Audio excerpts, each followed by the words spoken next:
Yeah, Shabbat Shalom. This is a mic test. Can you all hear me? Okay, great. Good. It's also being able to help. Shabbat Shalom, Mishpacha. This is the Kohen speaking. Welcome to the room. And we're going to, Parsha today at least is Parsha's Yitro, which is, if I can pull it up in the Hidden Truths of Great Scrolls, its translation. It's in chapter 18 of the book of Exodus. It starts from verse 1, where it speaks about when Yitro, the Kohen of Midian, Moshe's father-in-law, Moses' father-in-law, heard of all that Elohim had done for Moshe and for Israel, his people, that Yudhevahe had brought Israel out of Mitzrayim. Then Yitro, Moshe's father-in-law, took Zipporah, Moshe's wife, after he had divorced her, sending her back. Okay, so you might get confused, what is this going on? How come she went away and now is returning? How can he divorce her and bring her back? These kind of questions will come in because when you measure it with the our present living conditions in our world and circumstances, when somebody divorces their wife, usually they don't come back and start living with that person again. They just go away and that's it. That marriage is kind of dissolved and they have got to go and look for another wife. But in the ancient times, it wasn't like that. A divorce wasn't what is a divorce today. A divorce in the ancient times was to send the nail back, get it polished, and bring it back. So the wife is referred to as a nail in some instances, and the nail is hammered into the tent, which obviously, if there's no nail in the tent will just fly away. So a nail is very important part of a tent, means that a wife is very important part of the home. She is the one that establishes the home. She's the one that stabilizes it. And she's the one that maintains it. Now, if on the other hand, you're going to have an argumentative spouse, a wife, then, you're going to have a hard time maintaining stability and peace in the home. So in the ancient times, the wife was usually sent back to the father, who would correct her, or mother. Of course, the mother would be there as well, more than likely. And then they would send her back to the husband. So it was like, you could say it was a separation, although, we tend to use modern terms like divorce, but it wasn't, the Torah doesn't have a concept of divorce as such. The Torah does have a concept of sending a woman back for, maybe you could call it retraining or rehabilitation or whatever term you want to give it. Maybe, time off or whatever, and she will come back once she feels that she's in a position now to live with that person. Now it brings up several questions, and of course I don't want to make this a marriage lecture. It brings up several questions about unjust husbands.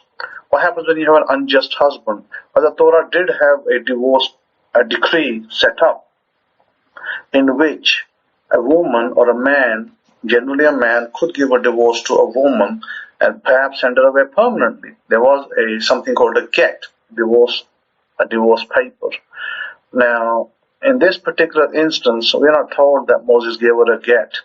We're not told that, particularly in the passage. Somebody might assume it, but it's not written down that he gave her a get. He just sent her away. Means that he probably sent her away for correction. He had 2 children with her, 2 sons at the time, and she came back with those 2 sons when they came back. That's basically, in a nutshell, what happened.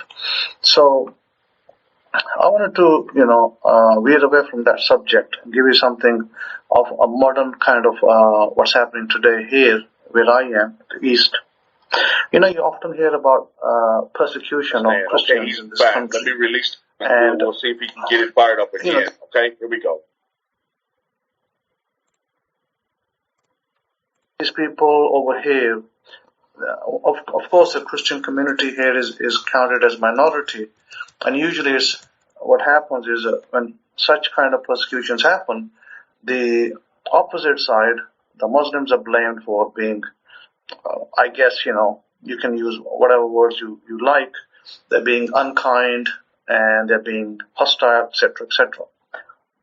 Now, I want to tell you something of interest. Did you ever hear a case abroad? And none of these people will ever take these cases abroad where a Christian is persecuting another Christian. Did you ever heard of that?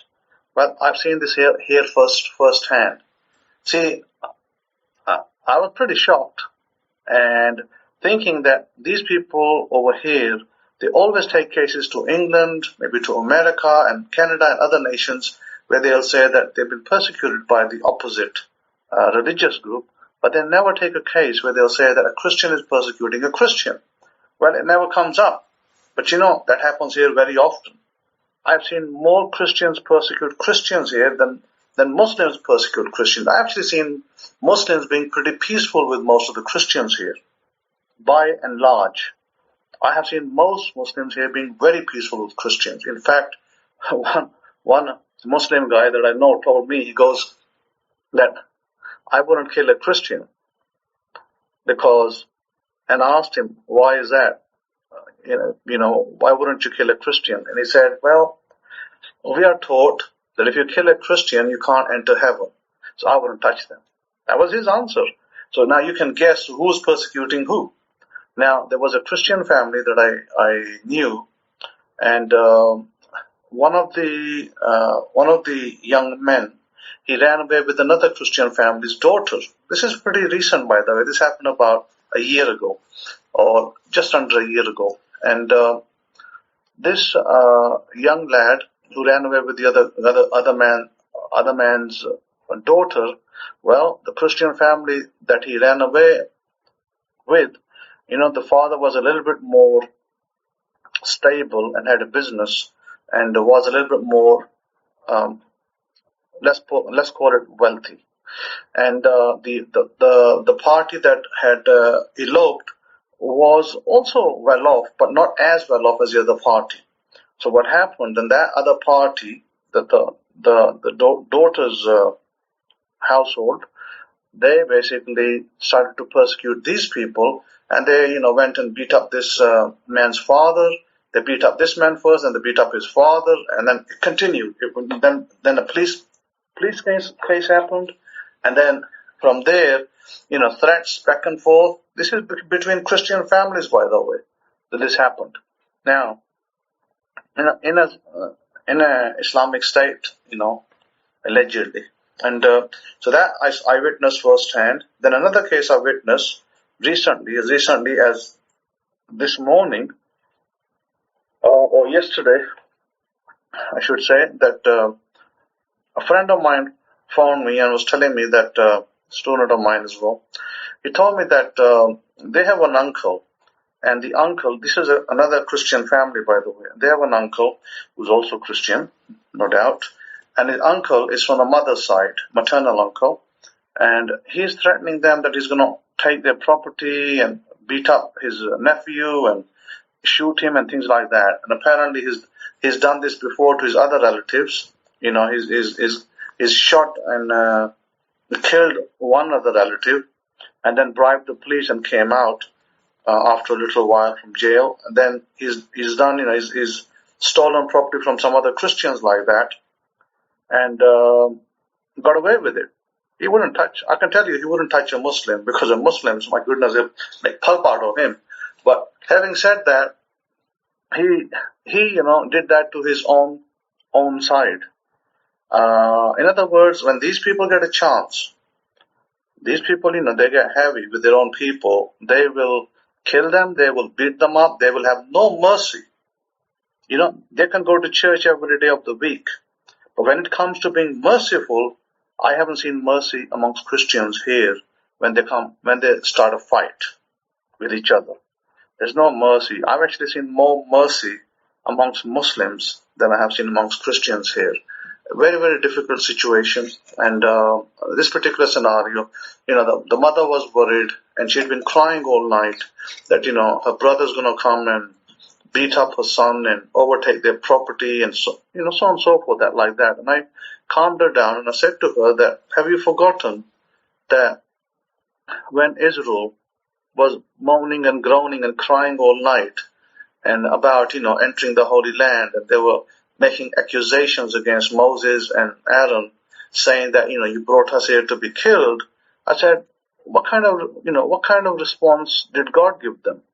I said, it would have been better for you, instead of crying all night and living in fear, it would have been better for you to maybe spend 2-3 hours or more and pray and maybe sing some psalms to God and pray for yourself rather than cry all night. I said, I don't understand it. You people go to churches. You go to churches every Sunday and you go on your festival dates, Easter and Christmas and so on and so forth. And I said, yeah, I'm baffled, at your, this kind of fear. You think God doesn't exist, or do you think that your brother can just waltz in and just take over the property and nobody will say anything? I said, it's kind of sad, really. It's kind of sad that I'm seeing this behavior amongst Christians who are supposed to be representatives of, well, let's say, their Messiah, for argument's sake. And I said, to me, it's pretty shameful. Pretty shameful behavior. What I'm seeing over here is pretty shameful. I haven't seen such behavior amongst Muslims, yet I've seen it amongst Christians.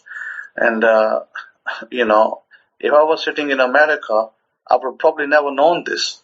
But now I've come and stayed here a bit, and I've seen it firsthand.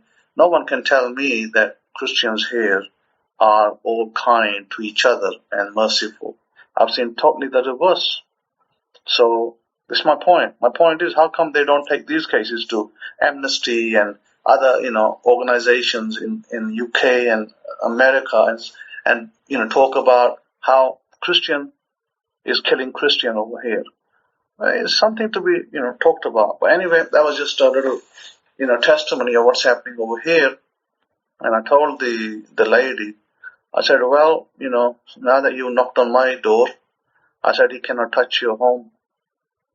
He won't be able to touch your home because now you come to the Kohen's door. And now you got me involved, the house of Israel. And the house of Israel says this, that, thus says the Lord God of Israel, that he cannot touch your home. He cannot take it. He cannot touch it. He will never get near it even. So let's see who's right, you or the God of Israel. Who's right? So I left it at that, and that was that. So, there are such cases that you have to deal with at times, and I find them extremely difficult because, I do not expect that coming from Christians who at least say that they believe the Bible, but I find the reverse.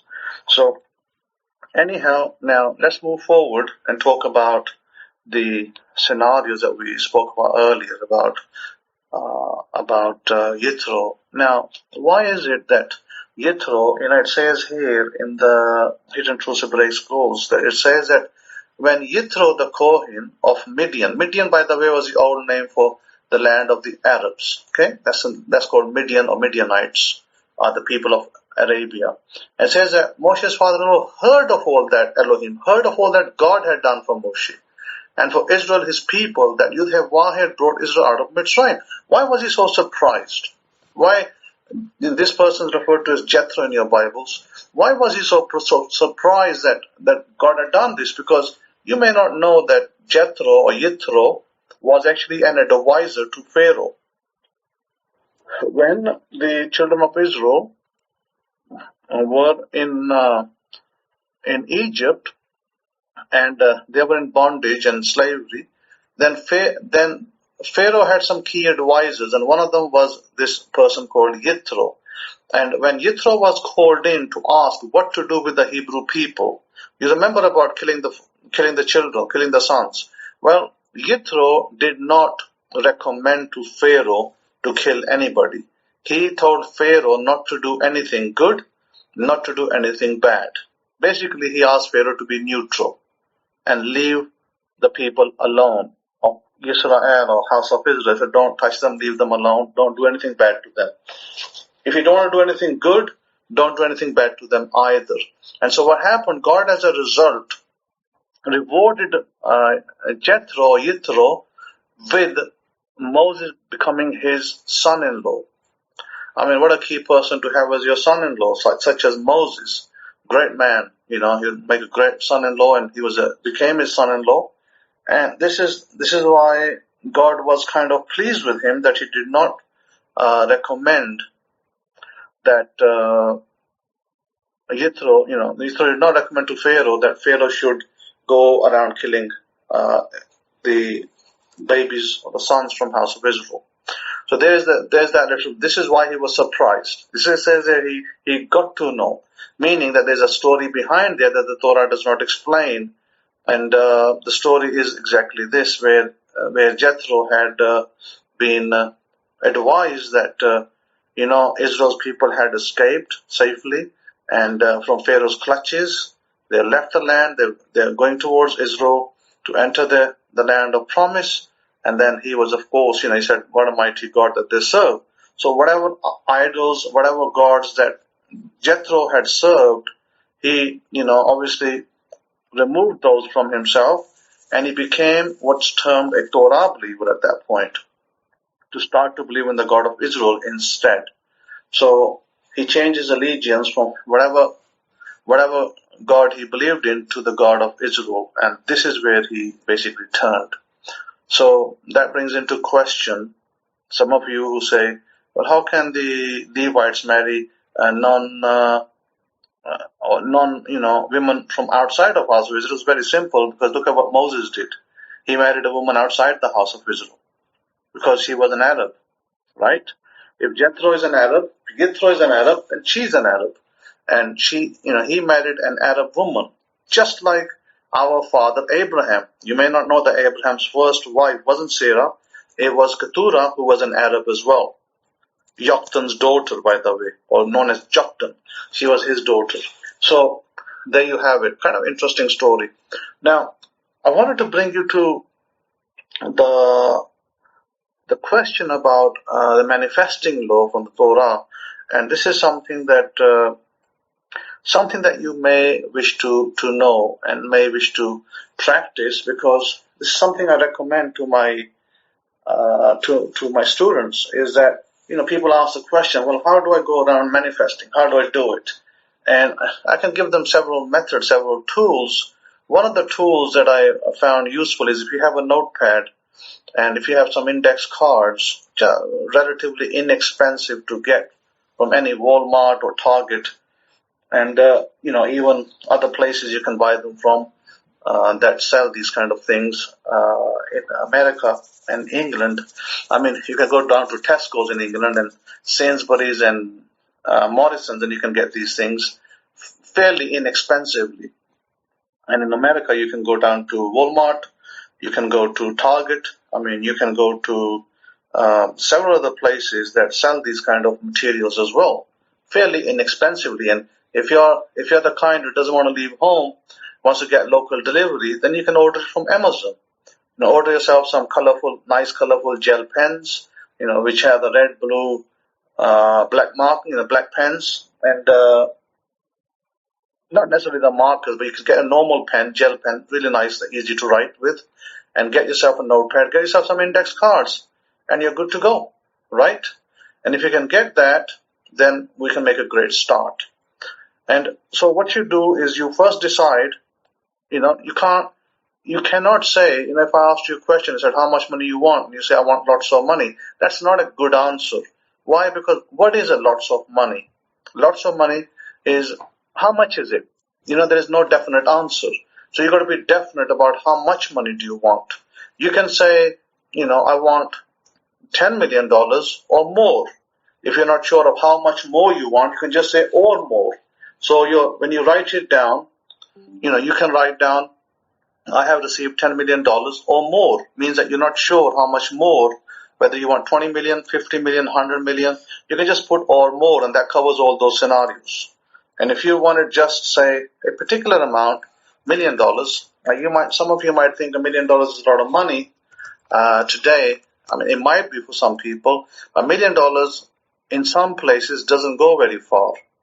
I mean, as you know yourself, that some houses, they can cost like $400,000 to $500,000. A good car, a good decent car that you can drive around in America, for instance, can set you back anywhere between $60,000 to, give and take $100,000. A good car in England, I mean, it might be slightly less, but you're looking at around £30,000 to £40,000 for a good car. I'm talking about a luxury model. I'm talking about your Banker Fiestas and Ford cars. I'm talking about a good luxury model will set you back around £30,000 to £40,000 minimum spec. You could go higher than that as well. Now, if you wanted to get a regular car, and I mean by regular smaller models, then yeah, sure, you can get the Fiesta. You got other models in England, and in America, you got the smaller models. You can get the smaller models. There's many small cars around days that you can buy, and probably they'll cost you, they'll probably set you back about $20,000, anywhere between $18,000 to $20,000. And prices are continuously going up because of shortage of supplies. So that's just an idea. If you're that way inclined, if you don't like to overspend on your vehicles, then sure, about $20,000. If on the other hand you want to get a truck, well, you know better than me that trucks in America, they start around the $42,000 marker. So you're looking at about $55,000, maybe $60,000 for a good spec'd up truck, that you can run around with. So that's the kind of prices that you're looking at on a truck side, 4-wheel drive, and they can, handle normal roads and terrain and so on and so forth. So when I'm saying that $1 million, if you just bought yourself a nice home, and you, of course, with a nice home, if you buy a home for $400,000, you're going to have to pay taxes on it every year. You may end up with a $12,000 tax on a home like that. So you spend $400,000 plus $12,000 tax a year. Now, you can't just say, oh, I'll pay this year's tax and I'll think about it next year what to do. Of course, you're going to have to put that money away for 5 years. If you're sensible, you might put away 5 years tax, that's $60,000. You may put $60,000 in your bank account, in your savings account or somewhere to say, this will cover my 5 years of taxes. If you bought a $400,000 home, I wouldn't advise it, by the way. Because, if you only had $1 million, I would definitely not recommend a $400,000 home. You don't want to go that high with that kind of money. You got to have much more than $1 million to afford a $400,000 home for the next decade. Look at the next 5 years minimum.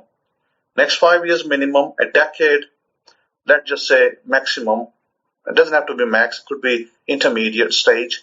You want to look at a decade for a nice home that you can maintain for a decade. So therefore, if you have $1 million to go and you want to invest in business, then sure, you do not want to spend $400,000 or $500,000 of that in a home, because it'll be stuck in bricks and mortar or in wooden land. And in England it's bricks and mortar. In America it's mostly wooden homes and in the land, and you won't be able to pull it out so easily. The money is stuck in there.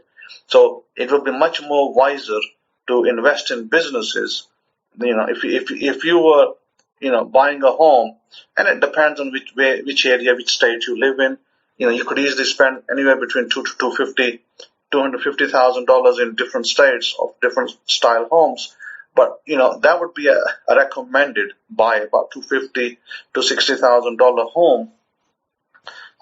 Myself, if I was in America and I wanted to get a home, I wouldn't go over $150,000 myself personally. If I could get a home for $150,000 in Ohio, I'll be well happy with that.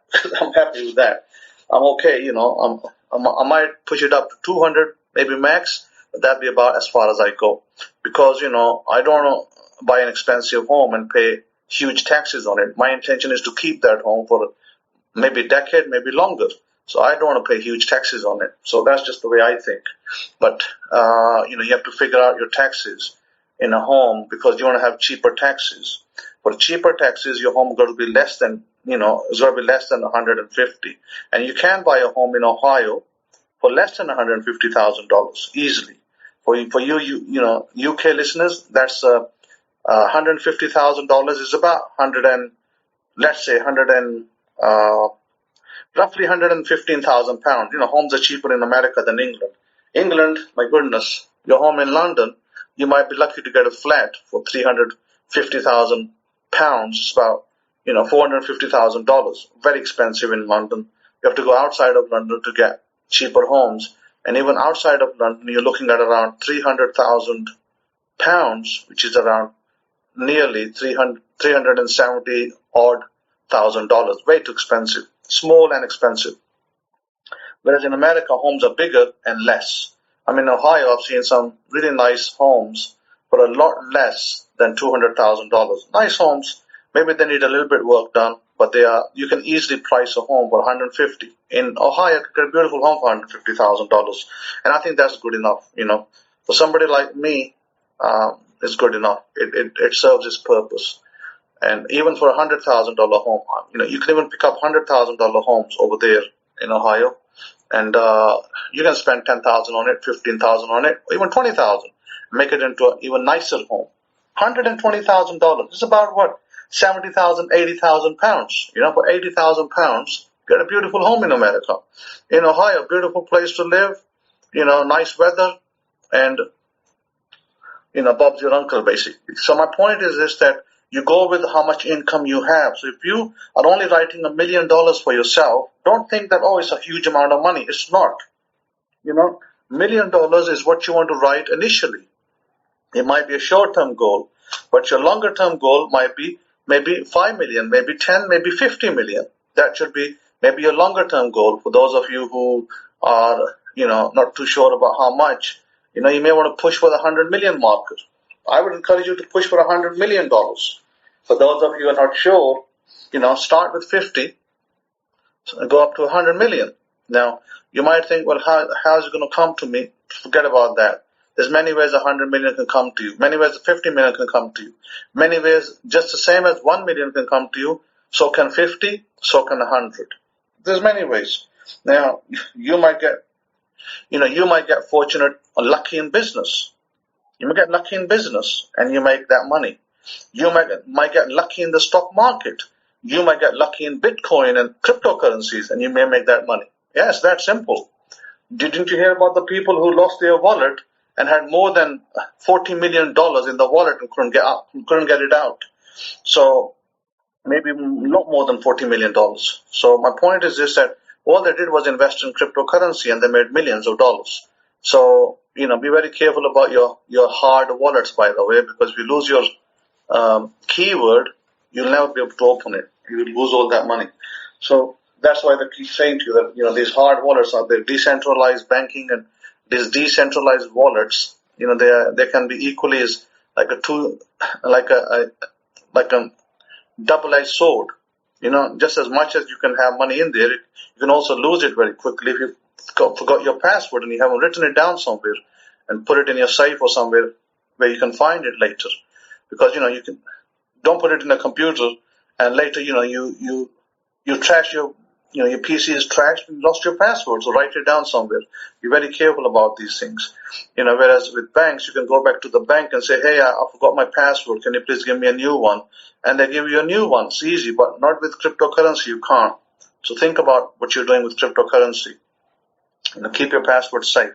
So this is why I said that $1 million should be your start. You can say for a short-term goal that I have received $1 million in my bank. That's your short-term goal. Write it on an index card, or you can carry it with you, or keep it in your notepad, or you can keep a notepad that you carry with you, or depends on the type of job you have. Put it on your desk or in your home, and you can read that. You can read that in the day, 3-4 times a day. The one thing I highly recommend to you is you take a notepad, and a lot of you who are working and go outside the home in the daytime, you might leave the home 7 o'clock in the morning or 8 o'clock, and you come back in the evening, say 6 o'clock. Then what you want to do is, you want to have your dinner, and you want to set your schedule. So your schedule might start from, let's say it starts from 8 o'clock in the evening. Let's say it either starts from 7 or 8. Let's just assume for a second that you're free from 7 o'clock. You've done your job in the day, or maybe you're retired, and you're free, and now you have time of the evening. So you sit down, you've done all your day's chore, and you write 7 o'clock. You pick up a number of affirmations. I'd encourage you, do not pick more than 10. Keep it 10 or under 10. And those 10 affirmations that you pick up, some of them are money related, some of them are related to your maybe health, and some of them may be related to other things like businesses. And so what you do is you write those. You write those affirmations, only once, one time each. So you can mark it 1, 2, 3, 4, 5, 6, 7, 8, 9, 10, or 1, 2, 3, 4, 5. So if you picked up 5, you write it 5 times. 5 times meaning all those affirmations you only write one time. 1, 2, 3, 4, 5. You've written your 5 different affirmations, and then you stop. So you start with 7. You set up 4 alarms. You set up an alarm for 7 o'clock, 8 o'clock, 9 o'clock, 10 o'clock, 11 o'clock. That's 5 times. You set up 5 alarms from 7 o'clock to 11 every hour. And those every hour, you write your affirmations. You basically use a pen and your notepad to write it. Once you've written it, then you have clarity. You know exactly what you want. And now you're putting pen to paper, and you are now getting yourself ready for that thing that you're desiring to come into your life. You see, it's how easy that is. It's very easy. You don't have to do it throughout the day. You can do it in the evening, nicely, 7 o'clock to 11 o'clock. Then after that, maybe you want to sleep. And if you sleep earlier, then no problem. You can just finish at 10. And if you sleep earlier, you finish at 10 o'clock. So you write it 4 times then if you finish at 10 o'clock. But at least 4 times, it will bring your manifestation in much, much quicker, much, much faster. Think about that. So whatever desire you have, you can make a list. And the list you make, you only write it once. You just read your list almost every day, one time at least, once or twice a day. But your index card or your notepad where you write these 5 special affirmations that you desire to bring into your life, you can schedule a time from 7 o'clock to 11 o'clock. And you don't need to write after 11. Stop at 11, and then if you're awake late, then you can just read it. Say if you're awake till 12 midnight, you can read the affirmations at midnight before you go to bed. But do not write them at midnight because you don't have to. You don't need to overdo it. So you can just do 7, 8, 9, 10 or 7, 8, 9, 10, 11. It's 5 hours plenty. So if you do it 5 times in the day, every day, you're good to go. And again, you can have a day off. If you decide that you want to have one day off, Sabbath off perhaps, sure, you can take a Sabbath off and then start the next day. Absolutely no problem. This way, you can bring your manifestations faster. Some of you people out there are having difficulty with resistances. Resistances in the sense that you're finding it difficult because your mind maybe doesn't want to believe it, or maybe you yourself having a hard time believing. What is it like to hold $5 million in your hand or $10 million in your hand? You're having difficulty feeling that feeling, assuming it, because perhaps you've not handled that kind of money before, and your mind's not sure. How do I handle that? How do I tell myself that I'm holding $5 million in my hand? Or in my account? How do I do that? So, how do I even bring it into myself? How do I bring that money into myself? So, let me take you through a rehearsal. What you can do now. It doesn't matter if it comes to the lottery. You can do a lottery jackpot, and you can do it some other way as well. Meaning that the money can come through a jackpot or some other way. But this is how you script it. Method. This method is really good if you decide to use it. This is the way you script it. You will do it totally non-resistant way. You won't be resisted by yourself, and you do this through what I call tapping, or what's the word for it? You do it as I might call it the CIA way. The CIA way is you are snooping. So how do you snoop? Well, you overhear a conversation. So you're hearing two people's conversation. So pick two people that you trust in your family, or at least you're friends with, and that like you and that you trust, or at least even if you don't trust, that they're good friends with you, that they speak the truth about you. Those two people that you pick, they speak the truth about you, and you know that. So pick two people who will speak the truth about you. And then what you got to hear in your mind is, you can close your eyes and you can just, hear this conversation in your head. And the conversation goes like this, that one of your friends is saying to the other, and using your name and saying, hey, did you hear that person, so and so, because they might, whatever name they refer to you as, Jim, they might say, that person, Jane, do you know Jane? And Jane is somebody that they know very well. They say, hey, do you know Jane, right? She got $10 million. She became a multimillionaire. And the other person is saying, yeah, I heard that as well, that Jane got $10 million. What a lucky girl. And so you just repeat that conversation. The two people that you trust are basically using your name and saying, hey, did you know that Richard got $10 million? He became a millionaire. Or, Richard got $50 million and he became a millionaire. And the other person saying, yeah, I heard that as well. What a lucky man, lucky git, something like that. So you basically repeat that. You repeat that conversation between these two people, and you're just hearing it in your mind's eye, in your brain. You're just hearing that conversation. Maybe 5-6 times you hear it, and then you stop, and then you go about your usual day. There's no resistance in this technique. You will not have any resistance. You will not have anything about believing it, because somebody else is speaking it for you, and you're just overhearing the conversation, like you're tapping the conversation, and you're overhearing them, and you're kind of smiling because you know it's true, because you believe it's true, and you just bring a little feeling. Feeling means that you bring a little emotions, that you're happy, that you feel secure, that you feel loved, and that you feel that you're on top of the world. That's it. That's all you got to feel. You don't have to touch the money to feel how much it is. You just got to know, and once it lands in your account, then you will know exactly what it feels like. But in the meantime, if you want to do a little graphic, then you can take your account statement, take a snapshot of it with your phone, and just modify the amount, the balance. Just erase the old balance and put a new balance in there, and that says the amount you like. If you want $50 million, put $50 million balance on your new amount, and just put that little picture.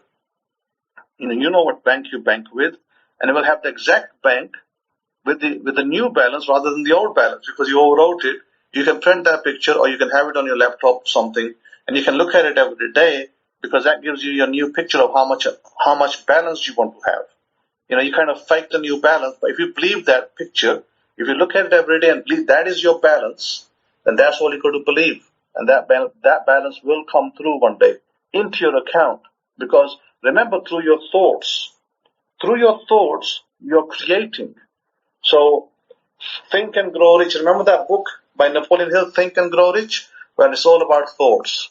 Your thoughts create, and if your thoughts create, now you're looking at a picture and you're thinking, I have that money in my account. So you believe it. And therefore, God has now got to make a way to bring that money into your account. Now, what method God uses, whether he uses a lottery, whether you find gold on the street or in your backyard, that is up to God. He has a gazillion ways of doing it. So we don't need to worry about the gazillion ways God can do it. But you just simply have to believe it, and you will get it. That's a method. It's something that comes through our books, through our ancient writings, through the Torah and other books. But you simply got to put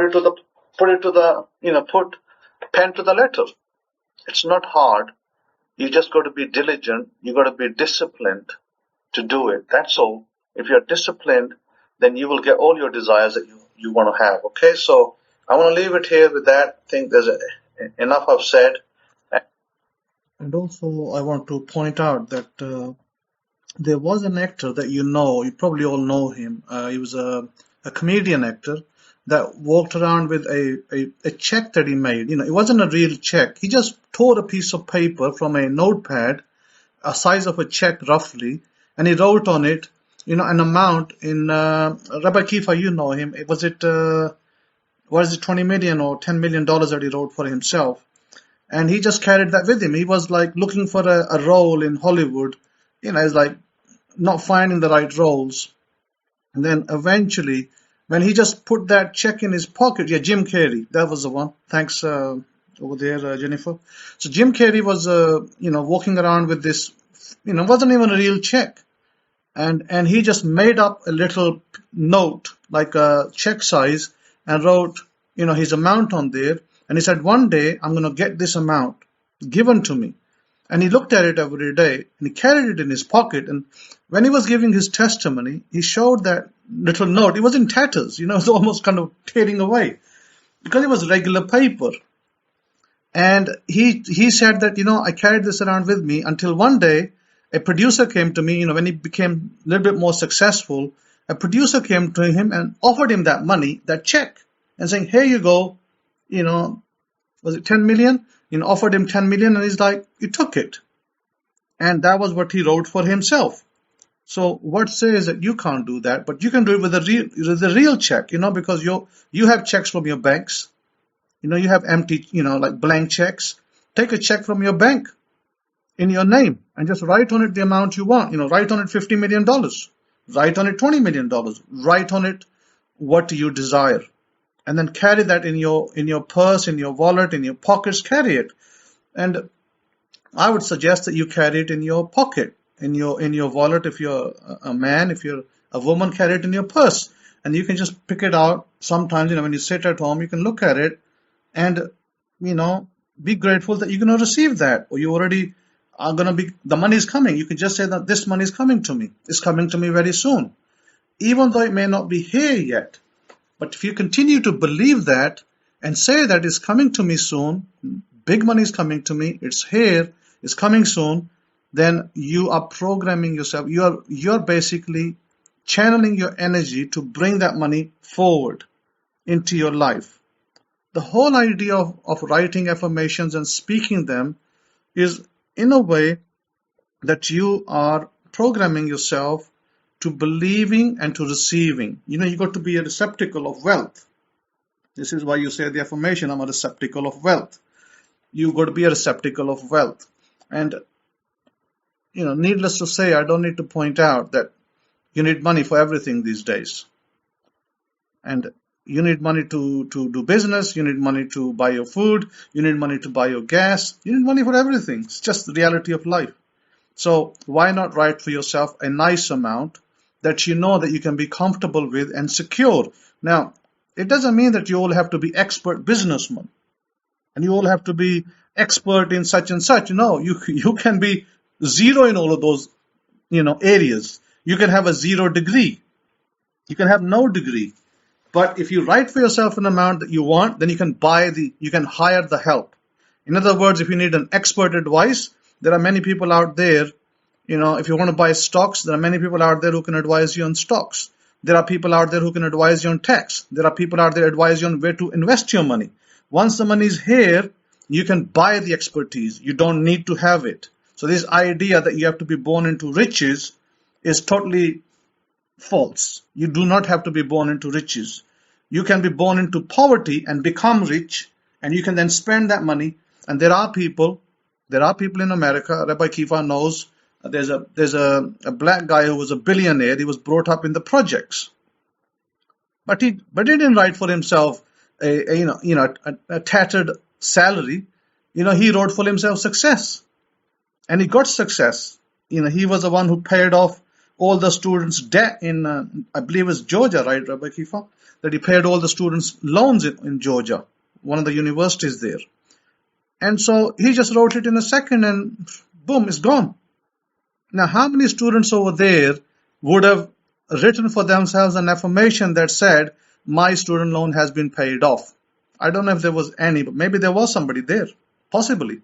There was maybe a student there that wrote that, and Everybody's debt got paid off. So therefore, write for yourself the right thing. The Torah is all about methodology. Our holy books are all about method and gives us tools, and we need to learn how to use those tools. Once we know how to use those tools, money will come looking for you. You won't go looking for money. Money will come looking for you. And you don't need to think, oh, well, I've got to be a software engineer, I've got to be a really great doctor or a surgeon to make money. No, you don't need to be any of those people. You can be just a normal Joe and you can still get your millions right from your couch. You know, you can get millions right from your couch. One day, I intend to write a book, but not yet. And then I will give you the experiences of people I know who've actually made millions from their couch. And, you know, I haven't got time to explain it over here, how and why, but I know people who made millions from their couch just by writing for themselves an amount. You know, they started with $100,000, went to $500 million, and then from million up. I know people like that. I do. And I sat with them and I talked to them. So one day I will, you know, I don't want to divulge into their personal lives because, you know, it's their personal lives. I'm not going to divulge publicly over their personal lives, what they did. But I was thinking to myself, maybe in 20 years time, in 2 decades, I will write a book about that. When that story is behind me, it's a little old, then I can, you know, write different names, like change their names and write the story about how they became millionaires and what actually happened, what part did I play in their life. So we'll talk about that at that point. So having said that, you know, as I said, this year, 2022 is going to be a great year for some of my students. I already said it, that 2 of my students are going to become millionaires this year. So possibly 4 people. 4 people are heading for the millionaire line. So, you know, it's all about, you know, your fortitude and your attitude towards how you go about your life. Our holy books talk about that all the time. All the time they talk about it. But I don't know if, thanks for that, Rabbi Kefa. Yeah, that's the little link that Rabbi Kefa has provided for you for looking at that man who paid off all these people's student loans. He's a great man. So my point is this, that there are people becoming millionaires from cryptocurrency. Look, I mean, Eddie knows it, right? Eddie's in the class, and Eddie knows it. Was it about 4 or 5 years ago, Eddie, when I said that buy, you know, if you got money, invest it into Bitcoin. And Bitcoin was right down at the moment. You know, it was under $10,000 when I said that. Bitcoin went up to $62,000 last year. You know, Bitcoin was at $62,000 before it dropped back. And if you had invested your money into Bitcoin in 2015, then you would have been laughing your, you know, way all the way to the bank. But I don't think many people listened. See, this is the problem. People just listen from their ears and don't act. I believe Eddie did act on that advice. And you don't have to disclose, Eddie. But, you know, I know that you did act on the advice and you did make a nice profit on Bitcoin. So that's just one story. So I tell you that, you know, I don't normally give stock advice, and, you know, it's not, doesn't mean that you have to take it. You have to do your own judgment. You have to do your own decision. You have to decide if it's the right thing for you. If it's a, you know, amount of money that you can lose or make, you have to decide on that, and then you can go and do that. One of the stocks that I will mention to you, one of the stocks out there today that I've got an eye on is a stock that is basically an investment in, I'd say, computer technology or chipset. And I think the company is called NNDM. So it's relatively cheap right now. Relatively cheap, about $3.80 maybe, or near there, or slightly less. That stock is going to be a 20x stock one day. So Keep your eye on the pulse. So with that, Rabbi Kefa, I've given you some explanations. Like I said, there are many ways, there are a gazillion ways that God can make you rich. There's not one way. Today for that, $3.72, that NNDM stock. I would say that, if all you got is $100 to invest, you still make some money on that. But I would definitely highly recommend that stock to you. But do your research, that if you want to buy it. But this company, the reason I recommend it, fundamentally, this company is cash rich. They've got over $1 billion in capital, and having cash at this time is king. So if this company has over $1 billion in cash, then they can spend that money and they can take this stock skyrocket, because they came down from $90, by the way. This stock came down from $90. Now, even if it went halfway up, it'll go to $50. If halfway up, there'll still be about 15, 16x. But I expect it to fully hit $60 one day soon. So therefore, do your research, then decide, if you want to invest in such a company. Now, that's NNDM. Okay. Now, going forward, as I was saying, that our books, have different stories of our different forefathers about different timelines, and they have different meanings. Now, I've given you a Snoop technique, which you could say that I did pick up from the Bible as well, but I'm not going to explain exactly where. So there is another story that I picked up, that I understood very well in the Torah, and I picked it up, but it's not one I've explained, and maybe someday I'll explain that as well. But there are, like I said, there are several stories, and you need to understand how those stories work. Out of the issues of heart, out of your heart are the issues of life. Out of your imaginations are the issues of life. That's basically, when the Bible uses heart, it doesn't mean heart as your organ. It means heart, your imagination. Out of your imagination are the issues of your life. What you imagine will come in front of you. See, this is how we read the Bible. We don't read it the way, most Christian pastors will teach you, which is incorrect anyway. So, having said that, there are several things that the books obfuscate. Now, obfuscate is a fancy word that I learned this from a teacher of mine in England. Who was a very nice teacher in our university. He used to teach us engineering, computer engineering or software engineering. Great teacher. He taught us the word obfuscate. He said, this is a new word for you that you can use in your parties to impress people. He used to talk like that. He's a really nice guy.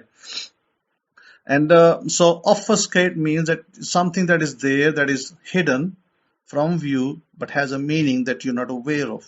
There are several things like that in our books that we can, someday, sometimes I bring out a story and I tell you what happened.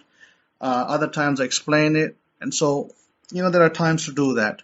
So I'm going to hold that information for now, and maybe another day, maybe another Sabbath, we'll talk about that story. But for now, I'm going to hand it back to Rabbi Kefa. So be diligent, have fortitude, and have courage. So all you need to have: diligence, fortitude, and courage. Do not be dismayed by relatives, friends, people who might envy your success and do not want you to be successful. Do not worry about those people. Just follow the plan. Just like in the military, follow the drill. Don't question the, sergeant, why are you giving me this 10-mile run? Or why do I have to do an 8-mile assault course? I've done all those as well, by the way. So don't question your instructor. It's all for your benefit and all for your best. Okay, with that, Rabbi Kefa, over to you. Todah, Shabbat Shalom. Todah, Rabbi Kohen, for the great instruction. Baruch Hashem. Let me fire up my recording over here. Shabbat Shalom to all of you, Mishpacha. Todah Kohen for that great instruction. And again, I say Shabbat Shalom to all of you, and welcome all the newbies to the room. Baruch Hashem, welcome. to this forum, to this where you learn about yourself, where you learn to have a great relationship with yourself. And everything at the end of the day boils down to a relationship. How you establish that relationship is, my goodness. I have these 3 words that I put in an acronym. I call it the IDI. I want y'all to say that right now. The I, the D, and the I. This is very, very important because a lot of folks, right, they take our holy books and they take the history of the Hebrews as information. That's the first I, is information. They take it and they say, yeah, I got this information out of the Bible. Okay, you have this information out of the Bible, but what good is information going to do you? Information is just information. Am I correct? That's all information is. You're informed. Now with technology, we being informed 24-hour in a day cycles with information. You're being fed information all the time. You're receiving information all the time. Whether you consciously understand that or not is totally true. You're receiving information. Now, as I spoke to someone this week as well, it's very important that you reject a lot of the information that comes to you because why? It's not pertinent and it's not relevant to you and yourself. It's very important what I just said. The wise will understand. You have to reject. You're probably 95.9% of the information that comes to you, you have to reject it. Why? Because number one, it's not relevant to you. Number one, it's not pertinent to you. And number two, and this is number three. Number three, it becomes a hindrance and it takes away from your focus and it takes your energy. It's energy draining because it'll pull your energy in another direction. How many of you know what I'm talking about? I mean, I say, Rabbi Kefa, I know exactly what you're talking about. How, you can sit there and ponder on things that are of no relevance and have no weight and are actually a deterrent and a distraction from where you want to go. And that brings me to my next part of my, we talked about the I, information. Now we have to go to the D. The D is the direction. A lot of folks don't have direction. So they don't know where they want to go. You know what I mean? So this is why they're more susceptible to just receive information. Because, they have no direction. They don't know where they want to go. They wake up in the morning and they're not affirming anything. They're not scripting anything. They're not visualizing anything. So they're just rolling, going through the motions, right, Deshaun? When we talk about Deshaun, they're just robots, right, Deshaun? They're robots. And so they're just following and just doing whatever, wherever the information takes them. You see what I mean? You don't want to be that. Maybe one time or another that was you, because now you're woke, Israel. Israel is waking, is awake. You're up. Very, very important. So we have the I, the D, information for the I. The D is direction. And then the last letter, the I is what? Information. I'm sorry, we talked about information. Is instruction. Wow. It's heavy. The IDI. Say it to yourselves. It's the IDI. The information, the direction, and the instruction. These things are very, very valuable to the basics of just life and what kind of life you're going to have. They're going to be based upon these. You got to go. Not where the information want to take you. See, information can take you places where you don't want to go, but you're just going because this is what the information dictates. But do you want to go there? You know how everybody say, oh, don't go there, Rabbi, don't go there. But do you want to go there? Is that what you want? Because at the end of the day, it's all about you.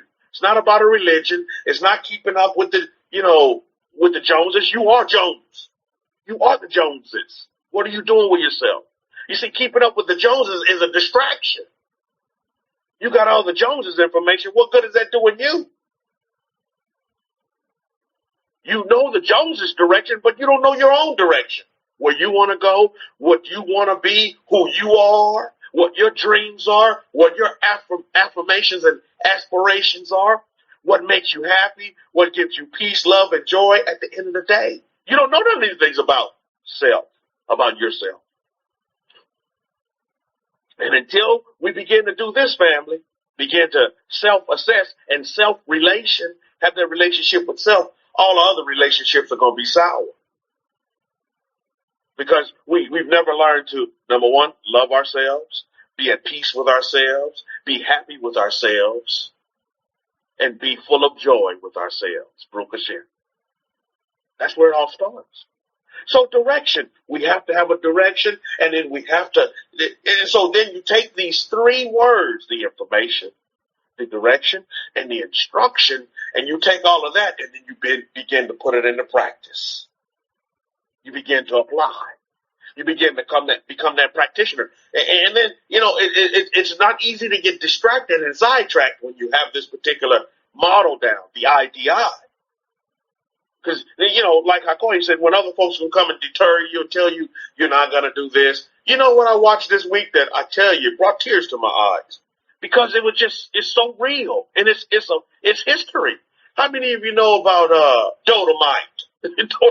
You got to see that movie. It's on Netflix. It's called Dodomite. Put up a D if you know about Dodomite. This is a real brother, a man of color that had a dream that he wanted to be in the movies. Dodomite, real man, by the way, and he was played by Eddie Murphy. Great movie. Great, but it's based upon what this man wanted. Dodomite. And everybody would tell him, Dodomite, there's no way in hell, right, Nehemiah? There's no way in hell that you go get on in the movie. Dodomite, who's going to go watch your movies? And then you had all the, right, Rabbi Zachariah? Then you had all the so-called,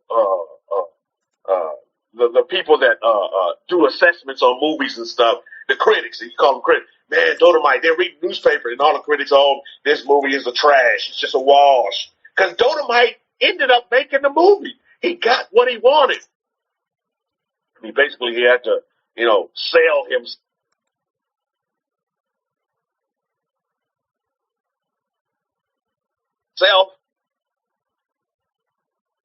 He had to sell him would believe in him.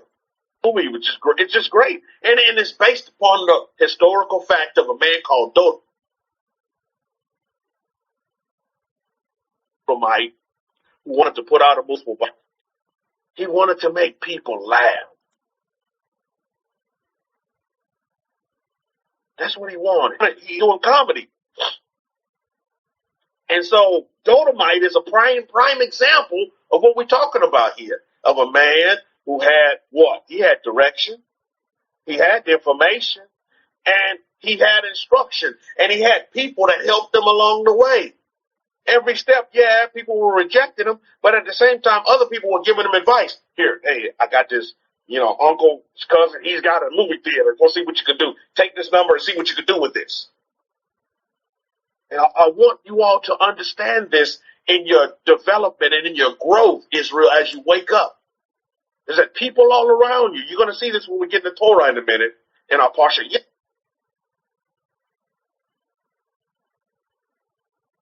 No, don't discriminate against the help that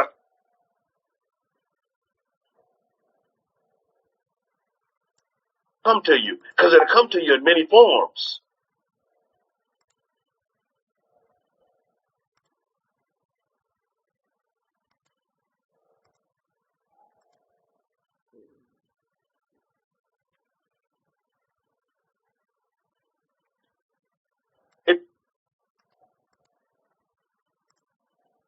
It doesn't just some gonna get.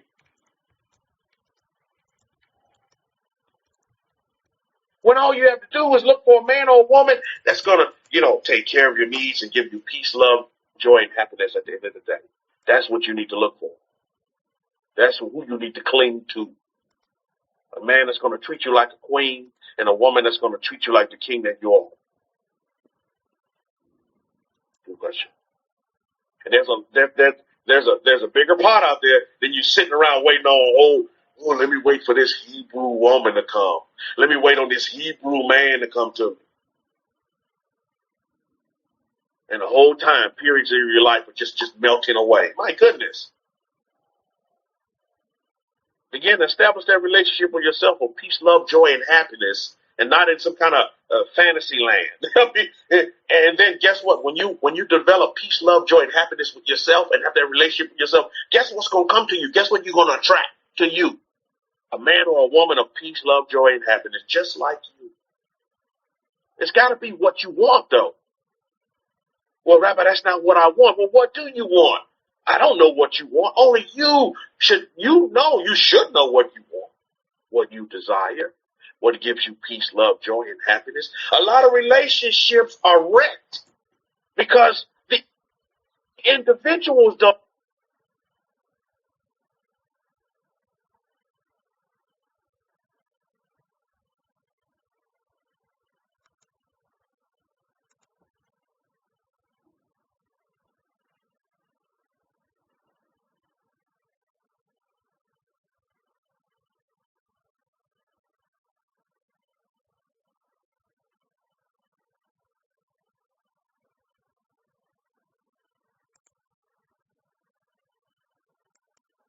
know anything. And I'm going to give a scenario that has understanding and give you that proper information.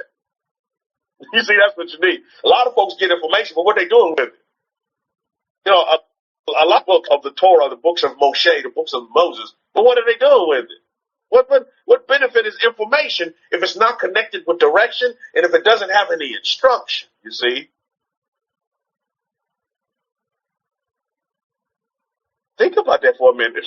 Think about it. What good is information? Okay, prime example. Hakonians give you great information on a stock buy that you can take upon yourself. Remember, you're your own investors. We're not telling you to invest in this stock, blah, blah, blah, but we're just saying, like he said, go do the research. That's great information. For some folks, other folks, when Hakonian mentioned that, they probably went over your head. You're like, oh, well, stock market ain't for me. Well, if the stock market is for you, it's just not for you. But I would encourage you all to understand this. You want to work smart. You don't want to work hard unless you do want to work hard. And as I instructed somebody this week, it's not over until you say it's over. You know, they say it's not over till it's over. No. It's not over until you say it's over. And when you say it's over, then it's over. You know, why? Because then it's over for you. But it's not over till it's over. That's malarkey. It's not over until you say it's over. And so I say the same thing about the stock market. That's a great, and it's been proven time and time again. You can go look on YouTube. Many folks have become successfully wealthy behind the stock market. And some folks not knowing everything, just taking a stock tip, you know, have you know, and improve their financial status. So I would encourage you not to ignore the stock market. You see, don't ignore it. Don't say, well, you see, ego will come in, and then your logic will come in and tell you, oh, you can't do that. That's difficult. No, it's not. And just like our queen said, if you go to somebody with the right information, they can help you get the direction. Because you have the direction. You say, well, okay, yeah, the stock market, that's great for me. I kind of like that. I kind of like going in the direction of the stock market. Well, then I need to get the information and the instruction now, and then I can act. And then I can go be a practitioner, you see. But it requires you wanting that. Don't sleep on the stock market. I would encourage you all not to do that. That's a great way to multiply your money, you see. Like it said by Yeshua ben Yosef, 70 times 7. You know what I'm talking about? That's some 70 times 7 action. Where you can take and you can multiply your money quick. And that's working smart. Not if you're a ditch digger digging 20,000 more ditches. No, just by the comforts of your sofa or the confines of your office desk or your house, you can 70 times 7 your money. How many want to 70 times 7 your money? But again, you have to have the right mindset and you have to have the right relationship with what? Money. Because money's energy too. Money's energy. So you want to be able to have that right relationship with money. You can't say, well, I'm broke and I'm busted and disgusted and think money gonna come your way. You just told money you broke, so money's gonna stay what? Far away from you. This is why it's very important that we begin to change the way we think. You begin to write, you begin to see, and you begin to actually mold and shape self the way you want it. Not the way ego and logic are telling you, oh, no, that'll never happen. You black, you can't be in the stock market. Who said? Who said just because you're a man or woman of a color, you cannot, master the market, the stock market? Who said? You see? Again, where you get your information from? The IDI. Where you get your information from? So we go back and we read from Yithro, the Parsha, from Exodus chapter 18. We'll start at verse 1. Then when Yithro, the Kohen of Midian, Musa's father-in-law, heard that Elohim had done all of these. Oh, well, no, let me stop there. I don't want to read that. I want to go back to the beginnings and read from the beginning. I think that's important. Because this is setting the stage of actually something that happened, this week. One of Hakomi's students that told me. Good stuff.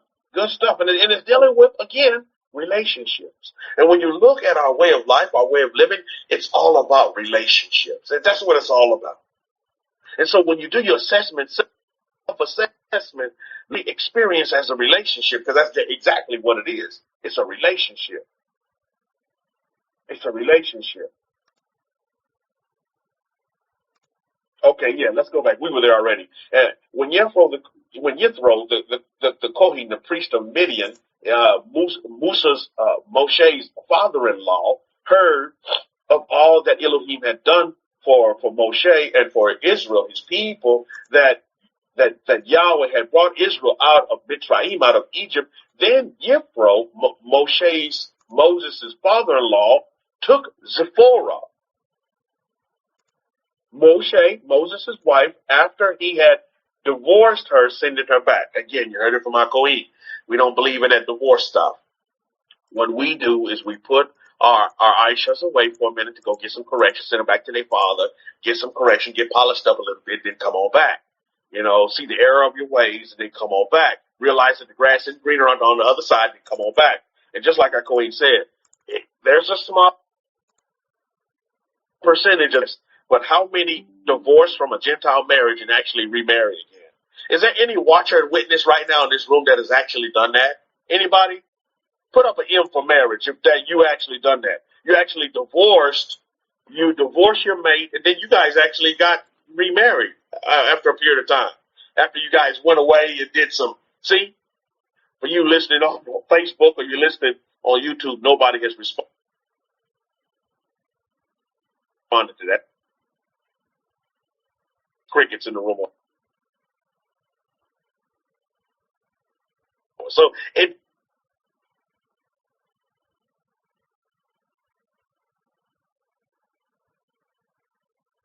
very seldom.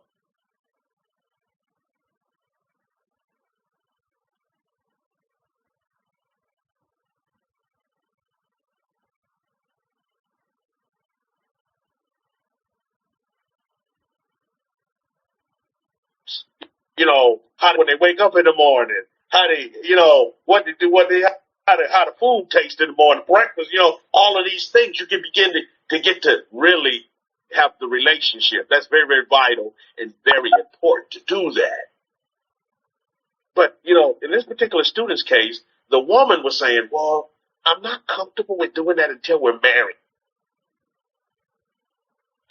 She went on and said, okay, we'll do it. So they got a place together. They were doing fine. They were living under the same roof. 3 months passed and they decided, well, this is totally great. So let's go ahead and do the Gentile marriage. Let's go ahead and marry. Let's go ahead and do the Gentile marriage. When the whole process initially was to, steer clear of the Gentile marriage and let's just do a ketubah after you guys have settled in. After the 6 months, you guys decided, okay, this is what we want to do. Well, after giving the instruction of moving in, I hadn't heard from the student until just this week. So, we're talking like maybe a year had passed and hadn't heard from him. So during that time, in the 3 months' time, they went on and did a Gentile marriage. And then after those 3 months, they were married under the Gentile marriage. Now, listen, there's advantages and disadvantages to taking on a Gentile marriage. And It's a case-by-case basis. And Hakohen and myself, we will sit there and we have to listen to each case because, there's advantages to having a Gentile marriage, from tax advantages to all kind of other advantages that can take place. But that's based on a case-by-case basis.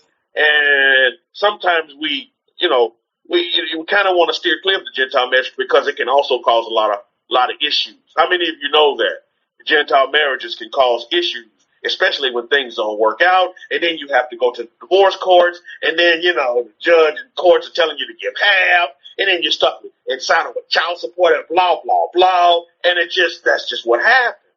You see what I mean? You can go down, but at the same time, on the flip side, sometimes there are advantages. There are greater, and now you got to weigh these things out.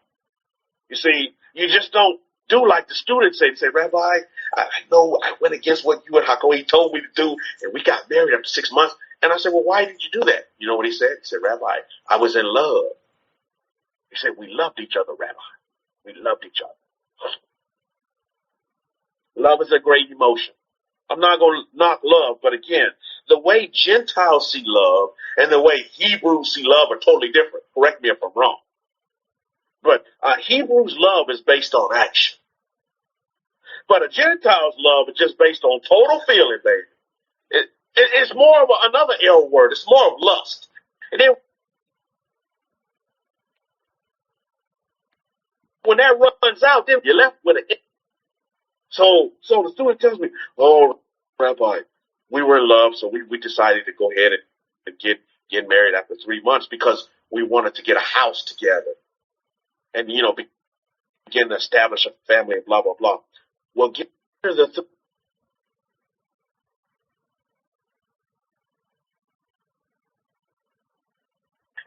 in every argument that they have, oh my goodness, here we go. Law enforcement is starting to be called. These are big red antennas that should be coming up and flags. Be like, hey, wait a minute. Maybe this was not a good thing to do. Yes, it was a good thing for you guys to, get under the same roof and begin to understand and establish a relationship and see the ins and out of each other. But again, once you begin to see those things, then it's time to, okay, well, maybe we should take some steps back. Come to find out that, that the woman had some mental issues, sort of like bipolar and things like this, chemical imbalances where, she required medication. Her past relationship, there were some abusive issues. See, all of these things start to come out, but they never got time to truly material 3 months. This is why we say at a minimum 6 months. And if you want to push it further than that, you sure can. Because, relationship, again, the student understood the error of his ways, but by then it was already too late because he was already married with a Gentile sister. So now he wants to undo this. Now, the student, during this whole time, never reached out initially. You know who did? It was his wife. His wife reached out to me. She was like, well, I'm calling you, Rabbi, because I didn't have anybody else to, I didn't know any of his family. And this is what, again, there's always two sides to every story. And then there's the facts. But so she said, well, we're separated and he took all of my money. He left me with nothing. This woman's a nurse and he left me with nothing. He just left me and he took me off the lease and he didn't leave me any money. Our accounts is joint and now he blocked me. He went into the leasing office and erased my name off the lease and now I'm left with nothing. And I said, well, how did you find me? He said, well, he always spoke highly of you and Hakohen I remember the name Forever-Israel, and I went on the webs. I went on Uncle Google, and I Googled, and I saw that your name was on here with this phone number, and I called this number off of your website, forever-israel.com. I was like, oh, okay. And she said, well, I just want you to know. See, now this is where it gets Hebrew. Put your Hebrew hats on now. She said, well, I just want to know, is this how Hebrews act? Is this how? I said, hold on, lady, hold on. I'm just hearing your side. I need to hear him out. Is this, if this is how Hebrews behave, then I don't want to be associated with any Hebrews. He said all of these things, and he told me all of these things from the Bible, but he didn't do these things, and blah, blah, blah. I'm like, okay, hold on, slow your roll. And she began to, really calm down and find her peace. And then she began to explain to me how, the relationship was just argument and argument. After they got married, things kind of changed and was just arguing and arguing and arguing. And she just felt like he was just heaping a bunch of laws on her and she had no freedom to do it. And I say, hold on. I say, wrong. This is what Torah's totally free. You're totally free within the confines of the Torah. The Torah is not bondage. It's not any kind of slavery or anything like that. This is a woman who had some information about the Bible. She read it. She had the information. But again, number two, she didn't know the direction of the Bible. And she didn't get the instruction of how to apply the information. So she coming off kind of half-cocked, you know what I mean? But then she kept going back to this one thing that I want you all to understand in the relationship. Is this how Hebrews act? Is this how a Israelite acts, to their wife? And I was like, whoa, no, this is far from it. Our wives are queens. I said, well, give me his number. Let me talk to him. So then I talk to him and I get a whole nother story. Again, there's two sides to every story and it's true. He tells me, Rabbi, I should have listened to you guys. I should have never married her because when we got married, she turned crazy on me and she just began to do weird things on the Shabbat. I mean, she wanted to leave. I said, you should have let her go out on the Shabbat. Do things with her. Shabbat is a time for family. Why did you? Well, I just thought we had to stay in our house and I couldn't do anything. And she just felt so restricted and she still wanted to eat shellfish. Why didn't you let your wife eat shellfish? You see, so he's taking this information, but again, as a student, he didn't apply it correctly. He gave wrong direction to the information, and thus his instructions were coming out wrong. And he literally mistreated this woman with our law, with our Torah law and our government, and our way of life, to where she thought these books of Moses don't like women, were prejudiced against women, when it's totally the opposite. Women are respected. Our wives are held high esteem, and we listen to our wives. Oh, that's another thing. Rabbi, he never listened to anything that I said. He never would listen. He never would take any of my instructions. I'm like, wait a minute. So again, speaking of divorces, he's going through a Gentile divorce now. Now, I asked him, I said, look, you got to ask folks what they want. I say, do you want to try to mend this relationship after some time apart? Maybe dump the Gentile relationship. I'm pretty sure Corey and I would both would tell you, look, you got to dump the Gentile relationship. Just dump that part of it. Yeah, deal with the formalities with that. See, now he's got to deal with those formalities. They didn't have any children together, but they were trying. They didn't have any children together. But now you got to separate what you guys put together.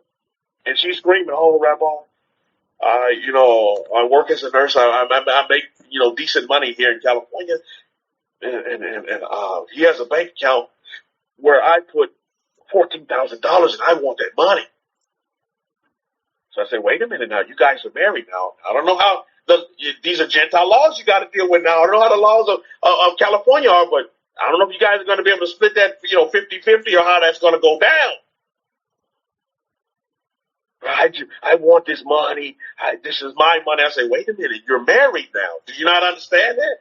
You're married under the Gentile system. So now you have to follow the Gentile law behind it. Don't come to me because I'm going, it's Torah law here. But I know the student, I will instruct him to be just right and fair. And I told him, going forward, whatever decisions you make sure you're just, you're right, and you're fair with this woman. Because she may be the only Torah you ever see. This relationship of the Torah, she may be the only witness of the Most High, of my covenants that she ever sees. And we don't want to leave a bad taste in our mouth. Because listen, the Torah is not bitter, Mishpachah. I want you all to learn from this experience of this man and this woman's relationship. The Torah is not bitter. The Torah is sweet. How many of you will affirm that? The Torah is not bitter. The Torah is sweet. You need to understand that. It's sweet. Regardless of, listen, I have ex-wives that still want to communicate with me.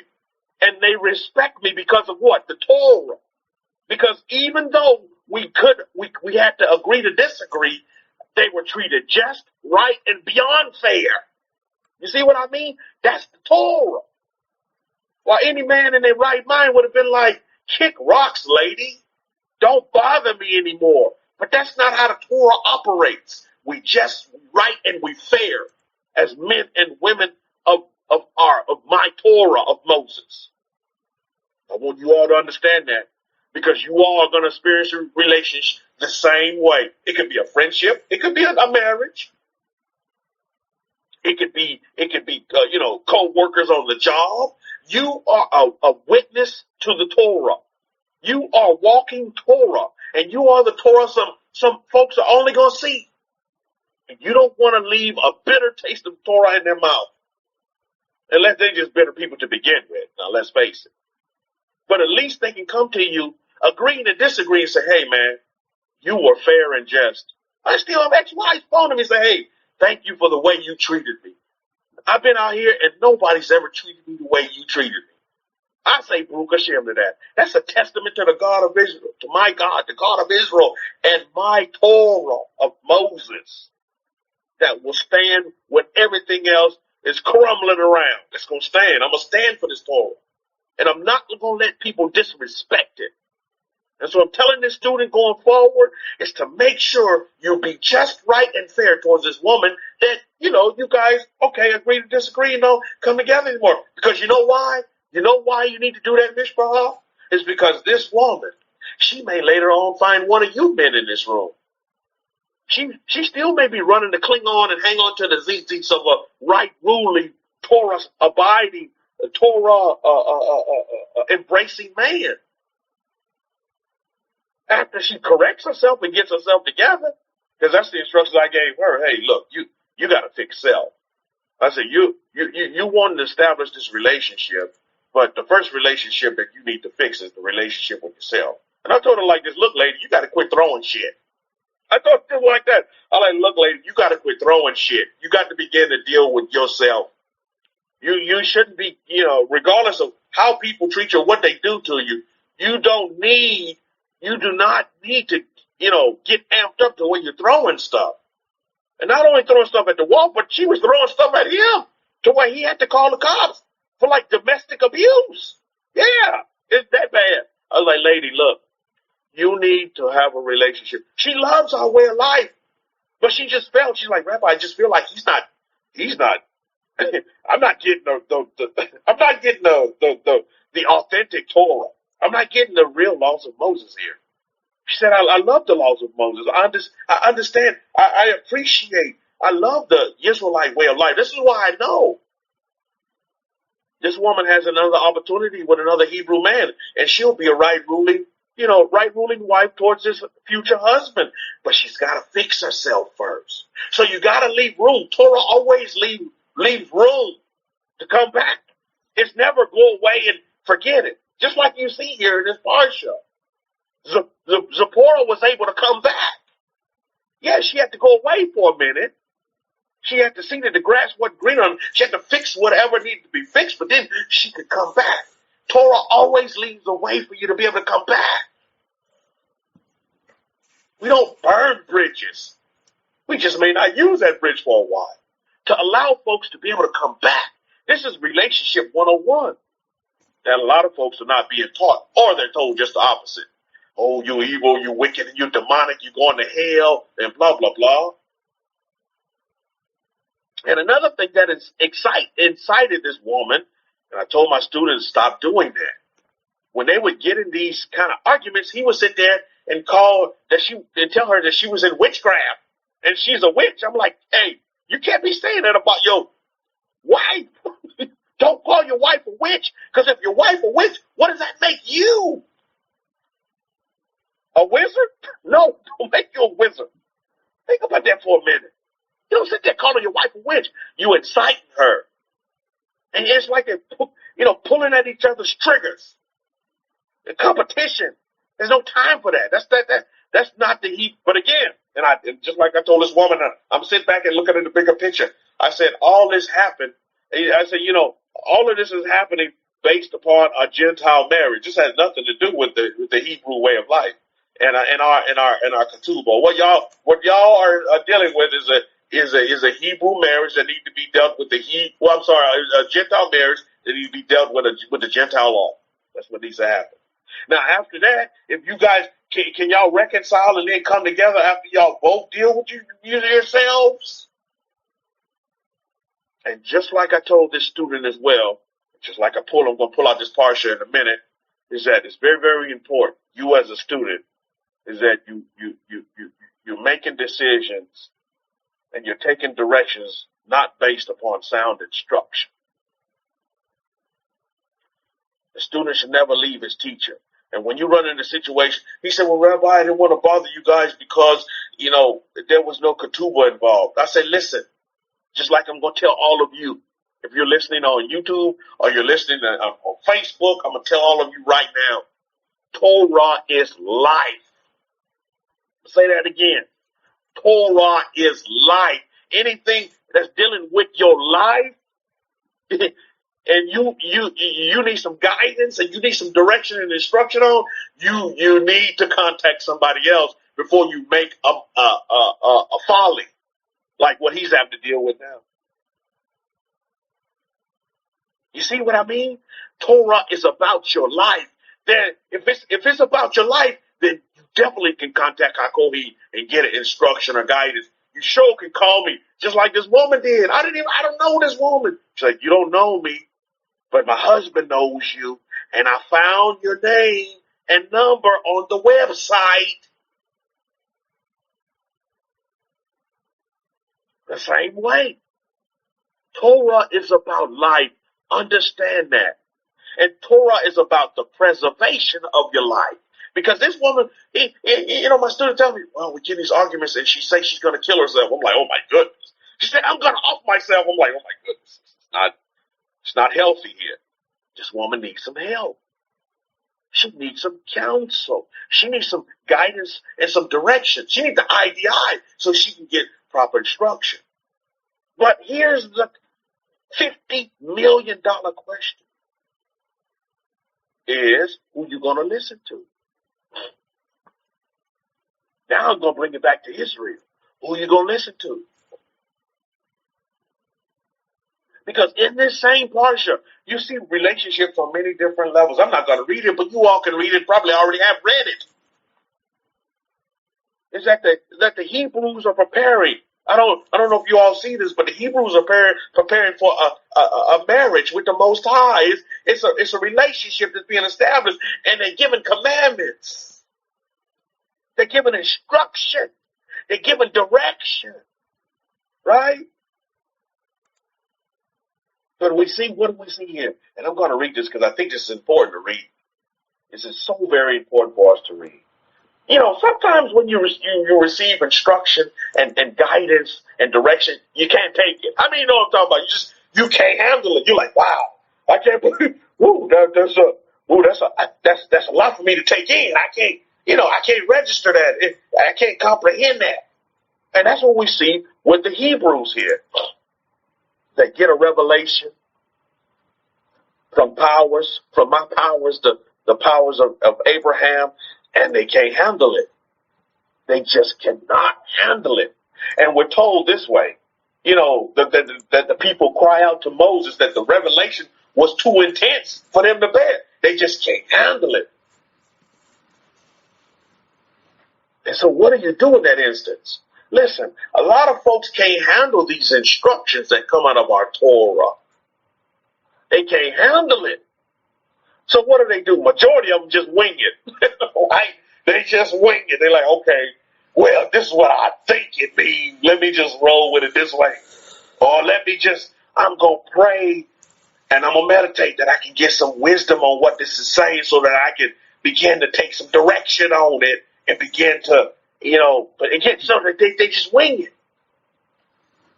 But we see here one of the greatest patterns that still apply even today for Hebrews. This is one of the greatest patterns for Israel that's waking up. And if you're listening and you say, yes, I'm Israel waking up, that's me. I'm going to give you this instruction so that you can take the next direction. that comes right out of the patterns of our holy books, the Torah of Moshe, the Torah of Musa, that must be patterned, because our patterns only repeat. That's what they do.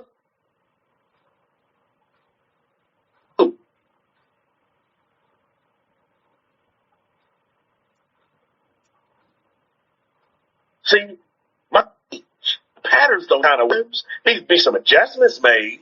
In each case, we can base it on a case-by-case basis, because this is a relationship. How many of you in this room right now can affirm that you have a relationship with the Torah of Moses? Put up an R. You say, yeah, Rabbi, I have a relationship. And I guarantee you, your relationship with the laws of Moses is not my relationship with the laws of Moses. And Brother Davis's relationship with the laws of Moses is not Rabbi Zechariah's relationship with the laws of Moses. It's going to vary. It's going to be different, and that's beautiful. We don't want all the same robot relation. No, we want to have our different relations, right? Thank for your responses, by the way, and you're affirming that you do have a relationship with the laws of Moses, with this Torah of Moshe, Baruch Hashem. So just like the people couldn't bear it, they couldn't receive all this. So what did they say to Moses? Man, take heed. We got to read this.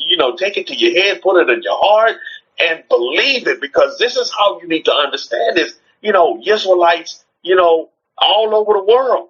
You need to see this pattern and recognize it and say, okay, this is what needs to go on. Look at Exodus chapter 18, verse 18.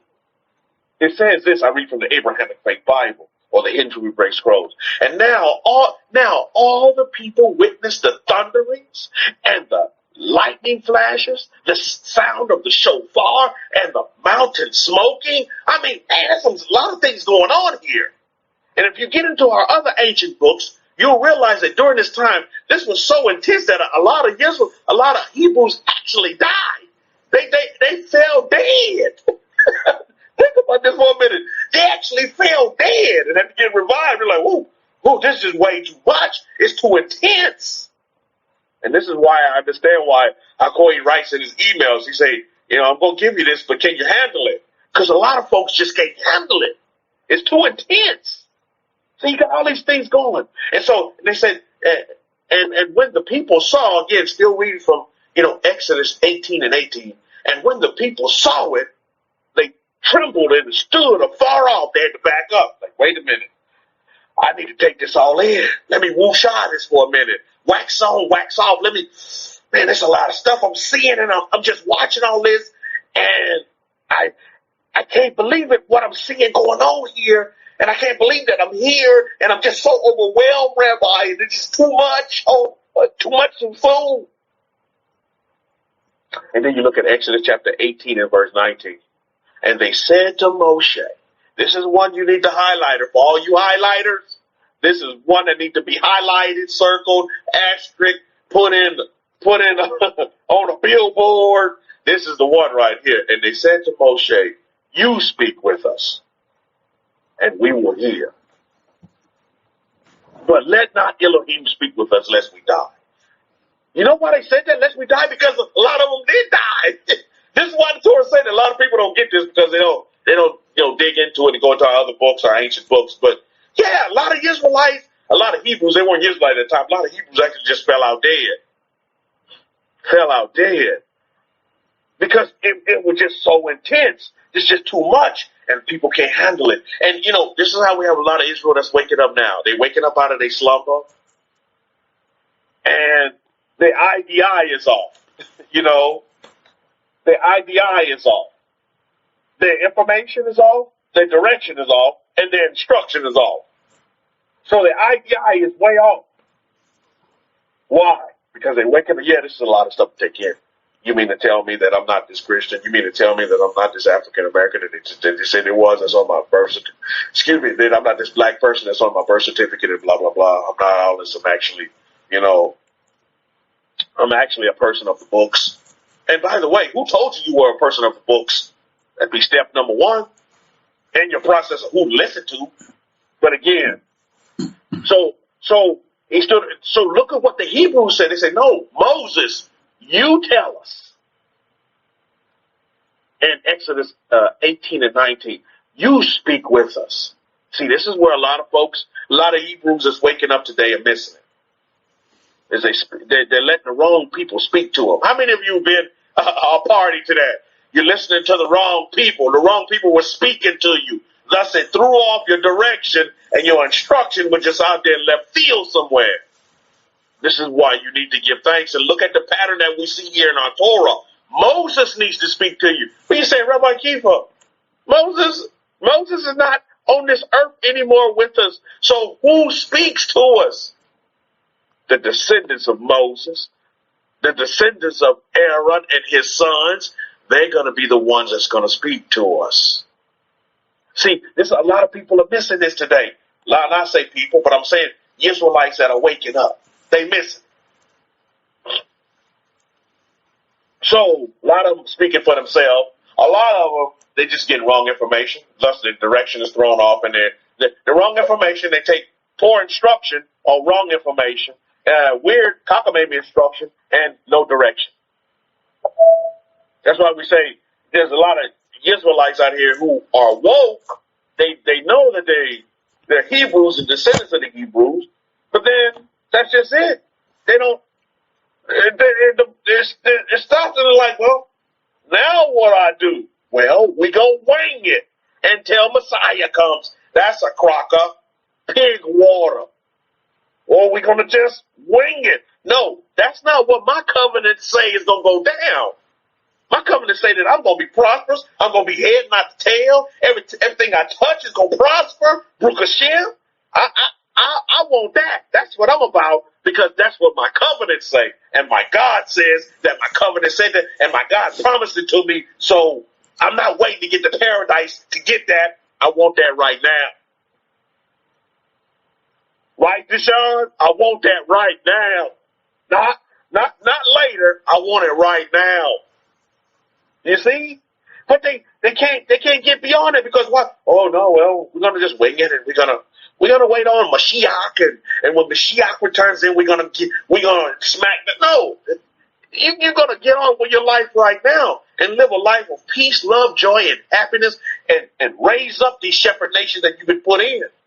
And I sit here and tear them down and look at all these conspiracy theories, because you get all your information from the news. The news is your IDI. So you take your direction from the news, you get your information from the news, and you get your instruction from the news. And so you're just like, you don't know whether you're coming or you're going. You got diamonds in your back. You look better going than you do coming. This is what you'll find.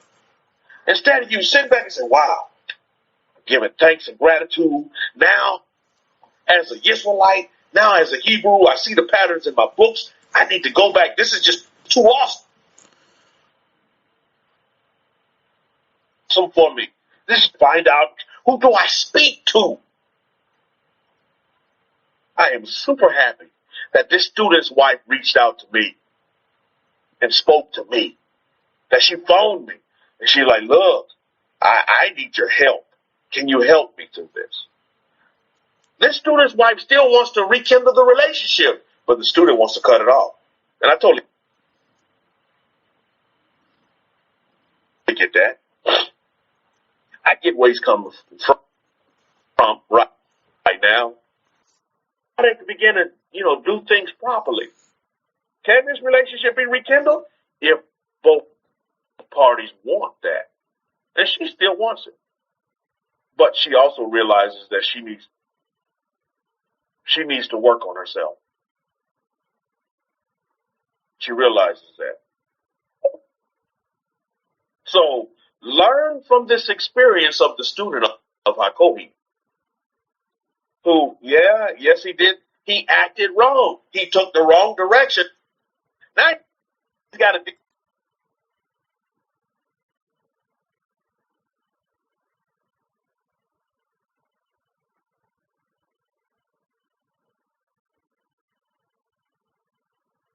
tied. So I'm thinking to myself, that's why Hakohi said, when he says the how is irrelevant, man, I couldn't have dreamed this up even sitting down pondering on how. And I'm like, well, how the hell am I going to have a son with this woman here that I'm married to now that has her tubes not tied, they were burned? I'm like, I'm like, okay. I was like, yeah, but Hakoi said, he's like, Kefa, you need to have a son. I was like, I want a son. That's what I wanted. You see, the Kohen is never going to instruct you on something that you don't want. You understand what I'm saying? And opposed to anybody else that you listen to, they out there trying to instruct you on things that they want. And they going to just use you to help get what they want. That's what Hagee was doing. Yeah, that's what Hagee's doing over here. But again, that's Christians, what they do. You know what I mean? But again, so, and I'm thinking to myself, Mishma, I'm like, how am I going to have children? You see, this is why the how is irrelevant. And Hakoi's right. The Most High, He will do. How it comes about? Listen, let me just make the long story short. Well, Hakoi also told me, he gave me direction, or he gave me information. He said, man, Kefa, you need to have a son. Then he gave me instruction. He said, Kefa, you need to look to the east. I'm like, okay, I'm in Texas, east of Texas. I'm like, and he said, so again, everything was left open for me to be able to, because that's the direction I want to go. He gave me the direction. He gave me instruction, and he gave me direction. Okay, east. For what you want, you need to look east. I'm like, okay. Now, if you in Texas, what would be east for you? Let me just get any responses. If you in Texas, what would be east of Texas? If I want a son, and I know I need to have a wife to, what would be east to you if you're in Texas? What's your first thoughts? Well, I guarantee you, your first thought, what? China. Right? Your first thought was, but again, that's where I went. I went to China. Right, Shane Yah? I don't know if he's in the room. He'll tell you. I went to China and got my wife out of communist China and brought her to America where she is today. And now we have a 2-year-old son named Nakshan. Hallelujah. Do you see what I mean? That all goes back to the IDI. Successfully IDI. You see what I mean? So y'all said Florida. Yeah, right. No, I went to the east. I went to China. Now, there might be some beautiful women that I desire in Florida as well. But no, I went to where? China. Went east. And I never looked back. And I'm the happiest man in the world. Baruch Hashem. And I have one woman that's the women of 20. And I'm not exaggerating. So, Baruch Hashem. My wife is like the women of 20. Baruch Hashem. And I mean that. And I tell her that too all the time. So that's what's important, and that's what's pertinent for all of us to understand, is that we have to get personal. And everybody listening on Facebook and listening on YouTube, you need to make Simon Altev HaKohen your Kohen. He's my Kohen. You need to make him your Kohen. You need to make him your Kohen. How many of you will affirm that today? You got to say it. You got to be selfish. You got to say, hey, our Kohen, Rabbi Simon Altev, is my Kohen.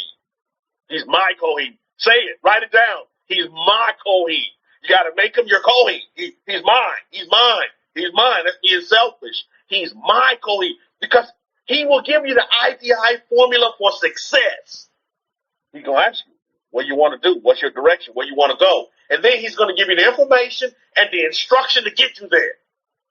And believe me, money will get you to a lot of your, to the direction, will assist you and propel you into the direction where you want to go. But you got to make it yours. You got to make it personal. This is a relationship. That's my Kohen, period. And ask the Israelites around you, who's your Kohen? I have my Kohen, Rabbi Simon Altev. Who's your Kohen?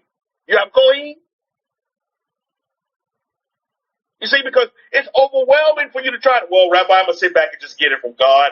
That's a cop-out. My God don't talk to people. He's too awesome. He talks to you through people. Think about it for a minute. And right, Deshaun, we were talking about this. He talked to you through people. He don't come down and talk to you from the heavens. You can't handle the truth. You know what I mean? He's going to talk to you through people. So if you have a piss poor relationship with people, how is God going to talk to you?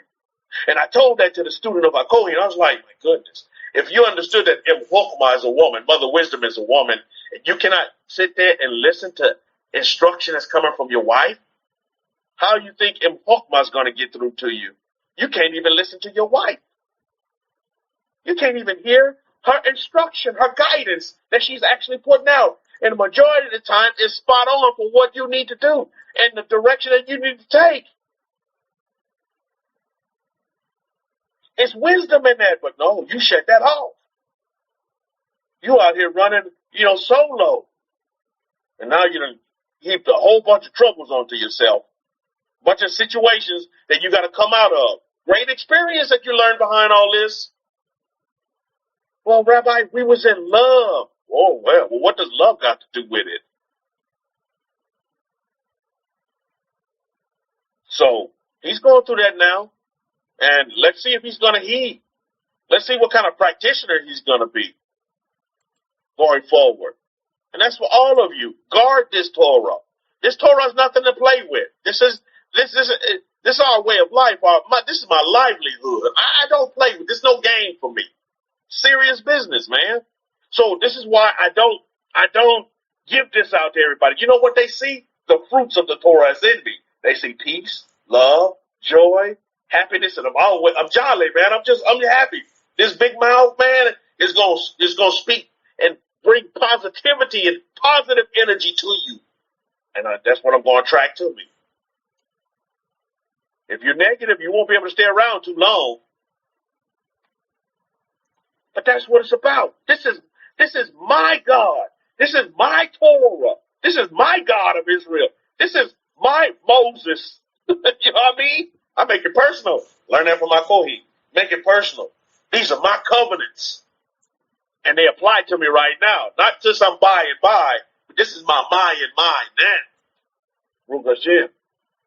So remember your IDI, your information, your direction, and your instruction. You cannot operate on just one alone. I get this all the time. People phone in and just want information. How many of you know people like that? They just want you to sit there and tell them, and if you don't be foolish and throw out all of our golden nuggets and just give folks information. How many of you have been there, done that? You go, oh yeah, I'm going to give them all the secrets to our way. No, hell no. They want to sit there. Hey, let's sit down and talk about the Bible. Well, I don't need to talk about the Bible. I live it. You know what I mean? Don't do that. You are guardians of this Torah. You are guardians of our way of life. Remember that. What do you know? Oh, they just want to sit down and get some information. Oh, yeah, so in the Bible, when it says this here, what does that mean? Well, how does that pertain to you? What do you want? What's your desires? Well, I asked you that. Well, then I can't answer your question. Because I need to know your direction. I need to know your direction, you see. Where are we taking this? If you're not going nowhere, then the Torah's not for you. You just want to sit there and get a bunch of information. I mean, what the hell? But there's a lot of people that just like that. Oh, they just want, well, what does this passage mean? Well, why does it say it this way? Okay, well, how does that pertain to to that making you happy, you see? How's that going to make you happy if we give you this insight? How's that going to make you happy? How's that going to give you peace? What do you want out of life? See, they don't want to answer these questions. Why? Because they don't want to deal with themselves. This is why I know your direction is just it's faulty. I have no time for pettiness. I don't. Too busy manifesting. Shoot, there's no time for all that. Rabbi Christ says I've wasted valuable time in the past with those type people. Oh yeah. You sit there. I'm a watcher and a witness to that as well. I mean, you say, for what? For what? I'm not going to do that. I understand how valuable our way of life, our way of living is. I'm not going to waste it. It's not going to be wasted on idle ears. Well, number one, don't have any direction. Number two, will not follow up and take any instruction. So why? And number three, who don't have a Kohen. who don't know my Kohen. You know what I mean? And who may have rejected my Kohen. Man, I don't have time for you, man. You go out there and play Hebrew warrior, super Hebrew out there with somebody else. I don't have time for that. I just don't have time. I'm not going to do that. I'm going to guard this Torah. It's a treasure. This is more valuable than all the treasures in Mother Africa. And Mother Africa got a lot of treasure, mineral treasures in Africa. They still digging up diamonds and gold in Africa. Shoot. And all those treasures can't touch what the Torah offers. You know, and what it avails. And I'm going to keep that. And I'm going to guard it. Not that I'm hoarding it for myself, but I'm going to be very selective on who gets even some golden nuggets. You know what I mean? Yeah. James B says, and if you're saying something, then they will say, you said this, you said that. Yeah. And use it against you or throw it in your face. Absolutely right. Absolutely. There's just no time for debate. I'm not going to sit here and debate you when we're on two total different planes. There's no time. You see, there's just no time for that. I'm focusing on what I desire for myself, meaning my marks. You understand what I'm saying? Manifesting my desires. You know, living in peace, love, joy, and happiness with my family. Living my covenants. You know, keeping my commandments, Baruch Hashem. That's what's important to me. So that's where we are, Mishpahah. That's the decision. The ID and the I. You're going to get a lot of folks that have direction, but they have no information and instruction. So they're just running in circles. Then you'll get folks with instruction. They have, great instruction, but they have no direction. And the information is faulty. So, these three have to operate in tandem. And when you get it right, it moves just as smoothly as I gave you the testimony of my relationship with my wife that's from China. And our son that I've always desired. I've always desired a queen. And I've always desired a son. And now I have both. Because of the IDI and who I listen to. And I listen to the likeness of the Moses today in 2022, which is our Kohen, Rabbi Simon Altel. That's my Kohen. Now, make him yours and see where he will take you. See where he will guide you and see where your direction will go. Because he's not going to point you in any direction. He's going to point you in a direction where you want to go. Because he's going to ask you what you want. What do you desire? What do you want for yourself? And if you truly can't answer that question, then you need to take the time to really begin to assess yourself and establish the relationship with yourself. Because when your relationship with yourself is right, all your other relationships are going to be gravy. They're going to be gravy. But just like instructed to the student, both of those parties need to take the time and work on themselves. Do some self-assessment, some self-repair, and to put themselves in a proper place to where they can take on another person and become one and whole and complete and not married but separate. That's Gentile bullshit. You're married but you're separate. You guys are separate. No, when you harmoniously Hebrew married under the Hebrew way, you're married and you become one. And that's real. And you complement each other. Well, one person may be a little flimsy, the other person is super strong, and vice versa. And it's a beautiful symphony. It's like I love jazz music. I just love instrumental jazz music and the horns going. It just like when it flows like that, like a beautiful symphony, it just flows. And it just moves. It's beautiful. It has nice rhythm to it, nice beat, and it just moves. But I would encourage you all in closing to go look at Dodomite. Go watch that movie. It's an awesome movie based upon the history of a man and what he wanted and what it took for him to get to what he wanted. And everybody around him telling him that he can't have it. Yeah, go check out Dodomite. Go check out Dodomite. And at the end of the movie, it actually shows you the real Dodomite and footage of him actually making his movie and how he looked. I tell you, just beautiful story. I think he passed in I think he passed away in 2017, they said. But I tell you, met his marks, Baruch Hashem, lived his life, and had a fullness of a life because what? He got what he wanted. He fulfilled what he wanted. And that's what my desire is for all of you, is that you fulfill what you want. Not what other people tell you want, but what do you want and what you desire. Have an abundance of a life. Money helps you have an abundance of a life. It's a great facilitator to having an abundance of a life. It really is. Establish a great relationship with money. You and money are friends, and you have a friendship that's going to last forever. Money comes to you from all directions. So you need to worry about the how. I'm like, how the hell am I going to have a son with this what? You see, because I was thinking what I see now, I couldn't see beyond what I wanted to believe. I mean, how the hell? Dodomite? I mean, how do you spell that? Anybody spell? Google Dodomite. I tell you what, Deshaun, you Google Dodomite, and believe me, Uncle Google will help you. Dodomite. I think it's on Netflix. If you have Netflix, you better find that movie.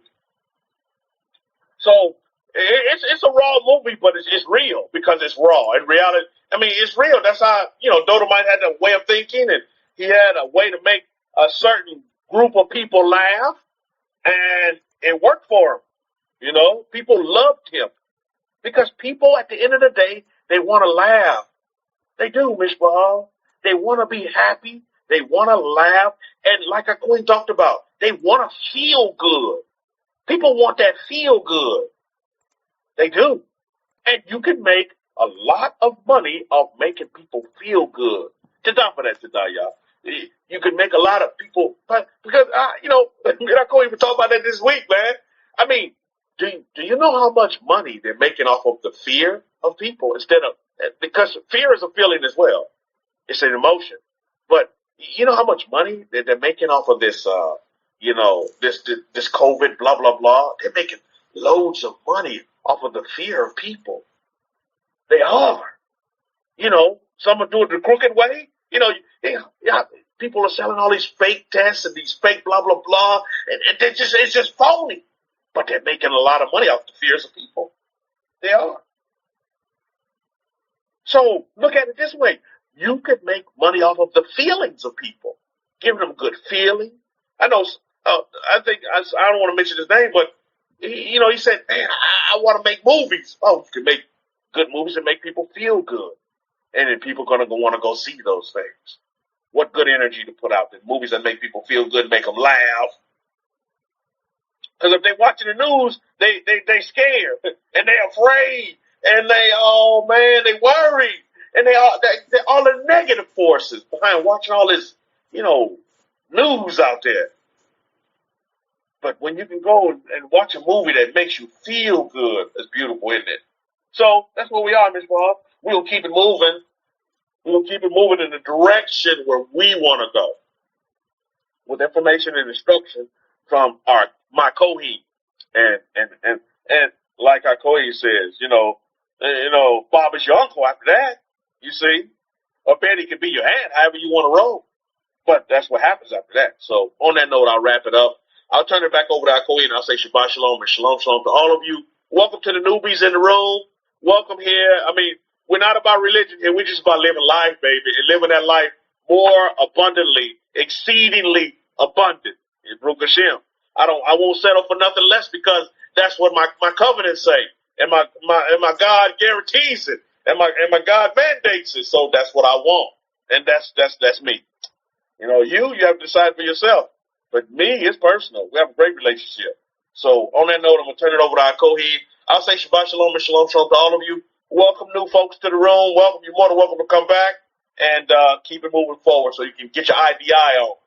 Shabbat Shalom, Shalom Shalom to all of you, Mishpah. Have a wonderful Shabbat and a great 6 days of labor ahead as well. Today for that, Rabbi Kefa. Just somebody in the room, Bertha Shaw, could you please forward your email address? I need to send you an email.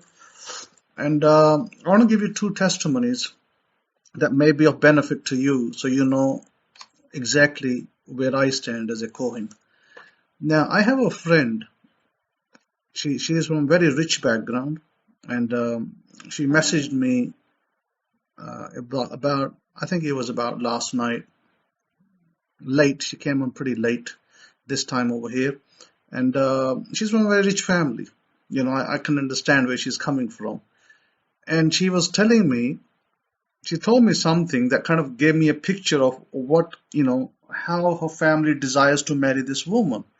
And she told me that her father, her dad, she said, when my dad marries me, he is going to give a house, maybe worth about $100,000, $150,000. He is going to give a car worth about $60,000 to $70,000, and he is going to give about $20,000 worth of gold for his daughter. And so I said to her, that's very interesting. So that's the dowry. Normally the girls give dowry over here. She said, this is what's going to be my dowry from my dad's side. So I said, what would you then require from the groom side? Now, for those grooms who want to apply, this may be interesting for you to listen. And she said, well, the groom has to give me $50,000 worth of gold. Since my dad is giving a house, a car, and gold, basically he's dispensing with $200,000 of money for his daughter. Then she said he has to at least come up with $50,000 worth of gold. And I listened to her intently, and I sent her a question. By that time, she had kind of gone offline. I sent her a question at the end of that conversation, asking her a question that I'm waiting on a response on that question. So this is a kind of scenario for how rich people operate in this country, which was kind of interesting for me to learn. There's something for me to learn how they operate at their end. And so, she said a few things to me, and I said a few things to her, and she was, laughing, and she said to me, well, you're supposed to be a king. I said, yep, I'm definitely a king. I'm a Kohen. I'm best Kohen in the world. And she said to me, why don't you help me marry two of my, I have two co-workers or two workers that work in my business, two girls, and they are from a poor background. Why don't you help me marry them? So I said to her, I've already done my bit. I've already done my good deed. I married 3 girls last year from poor families. So, at this point in time, I'm going to decline, because I'm going to say no, because I already did it for 3 girls last year at cost of about $3,000. So I said, I don't just marry any girl out there, who comes to me. It has to be a particular scenario, has to be a particular case, and every case counts. Every case has to be judged by its merit. I don't just go willy-nilly just throwing money at people. So anyhow, that was my conversation. So she laughed. She goes, well, you say you're a king, and you say you're a tiger, and then how come you don't help me marry my girls? I said, well, that's very easy to answer. I said the easiest answer is this, that they are not in my category listed as people that I need to go and chase after to help. Let's put it that way, politely. Because I could have thrown, back at her and said, well, you're buying all this gold. Because she told me, she said, my mom went and bought $20,000 worth of gold. This is the gold they want to give for her marriage. And I said, that's interesting. And then she told me, she said, you know how much I earned in the last 2 months that I gave my mom? I said, how much? And she said, I earned $50,000 in this country where I'm sitting right now. She earned $50,000 and gave it to her mother. She said, I earned $50,000 and gave it to my mother. My mother can buy me $20,000 worth of gold for my husband. I said, great, wonderful. Your mother is a great mom, and so is your dad. He's a businessman as well. So I said to her, then she came back to me and saying to me, why don't you help me do this? And I said to her, I'm sorry, but I won't do it, because those girls are not under my radar, and they are not people I know, and they are not people who are in my circle of interest. And, I'm not the one who put them in poverty, and I'm not the one who's supposed to marry them. So the answer is no. So I gave her a clear no, and I said, no, I will not act. I will only act when I see a person who maybe perhaps, for some reason is in my circle or happens to come into my circle and happens to be desperate and happens to be, maybe there's a divine guidance to me from God that says you need to help this person. So I act very differently. I don't just throw money at people willy-nilly here and there and everywhere. I just don't do it. And then there was, yeah, that's right. But I didn't say that to her because you see, if I had said that to her, Rabbi Kefa, why don't you take care of your servants yourself or your workers, because you're making money off of them from your business, then it might have come across abrasively. So I didn't want to use that because I could have easily said to her, look, you have a business, you're making money off of these girls, they're working for you 12 hours a day. Why don't you marry them? Then she would have been like, well, maybe she gets offended or something. So I didn't want it to offend her sensibility. So I took it upon myself to answer it directly that I do not operate that way. But I want to tell you this, and this is something that you need to be proud of.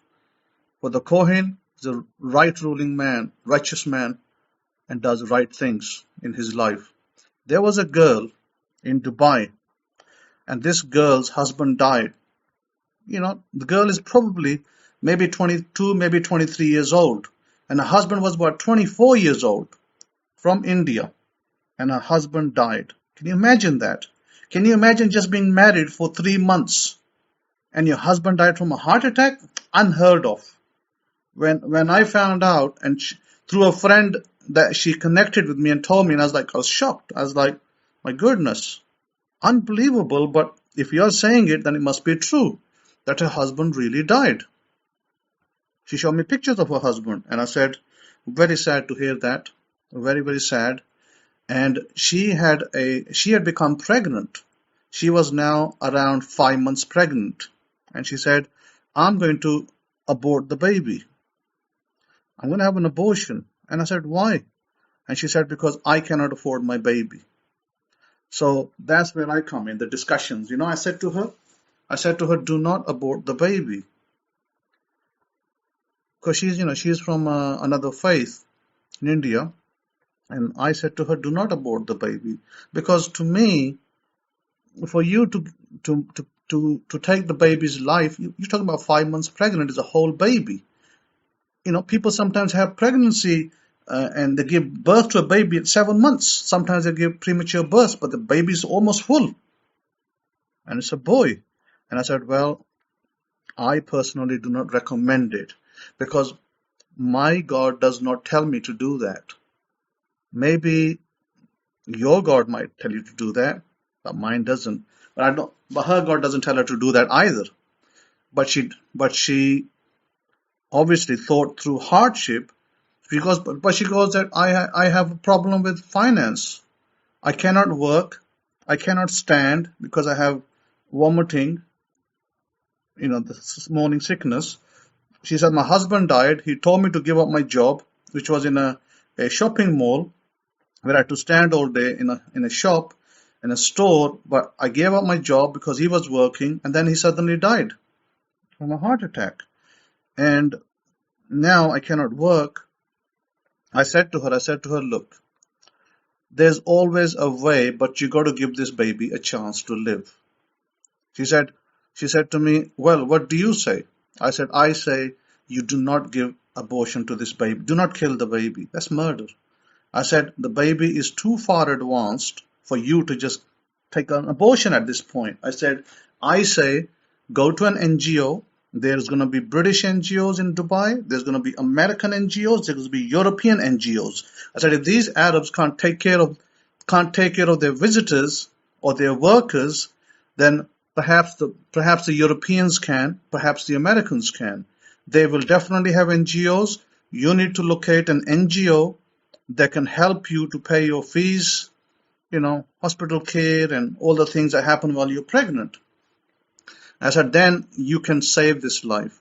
Don't just take that life. I said, what is the fault or the crime of the baby? What did he do wrong? that you were going to kill him. He didn't take his father's life. That was unfortunate. How many people died from COVID-19 and from heart attacks? I know personally people that died from COVID-19 and heart attacks. A number of them. So I said, I know a number of people that died who were young, who shouldn't have died, but they died. Perhaps through lack of care, perhaps through not being medically given the correct medication, whatever number of reasons. We're not going to sit here bemoan that, but I know people who died. I said, you do not take the life of the baby. So I directed her to go to an NGO and go find somebody who can help her. So therefore, I helped save a life. By the way, that baby, is gonna, she's gonna give birth to that baby, just because she had one conversation with me. That's probably the only Torah that she'll ever see. Maybe she doesn't see any other Torah in us. That's probably the only Torah at a distance that she's gonna see, through her friend, who happens to know me, and she put her in touch with me to talk to me, maybe to comfort her, maybe to direct her, or whatever she thought at the time. So that's how life was saved. Now, another testimony, people who want to do it by themselves, who think they can do it by themselves and they can call upon God and God's going to waltz down like Father Christmas and help them. Well, it doesn't happen like that. It's not like the movies. There's a student of mine, and I was sitting in Karachi with another student, and he started having problems with his wife's health. Young wife, just got married 2 months ago. The wife, just fell down. Just after a month's marriage, she fell down and she couldn't breathe. So they were like, her brother-in-law was pumping her chest, trying to make her breathe, and revived her. And the husband was at work and called the husband back, took her to the hospital, and she just stopped breathing. And then she started to breathe, and she's having all sorts of problems. Then she got electrocuted in the home accidentally. She touched something and got electrocuted. Then she accidentally burned her.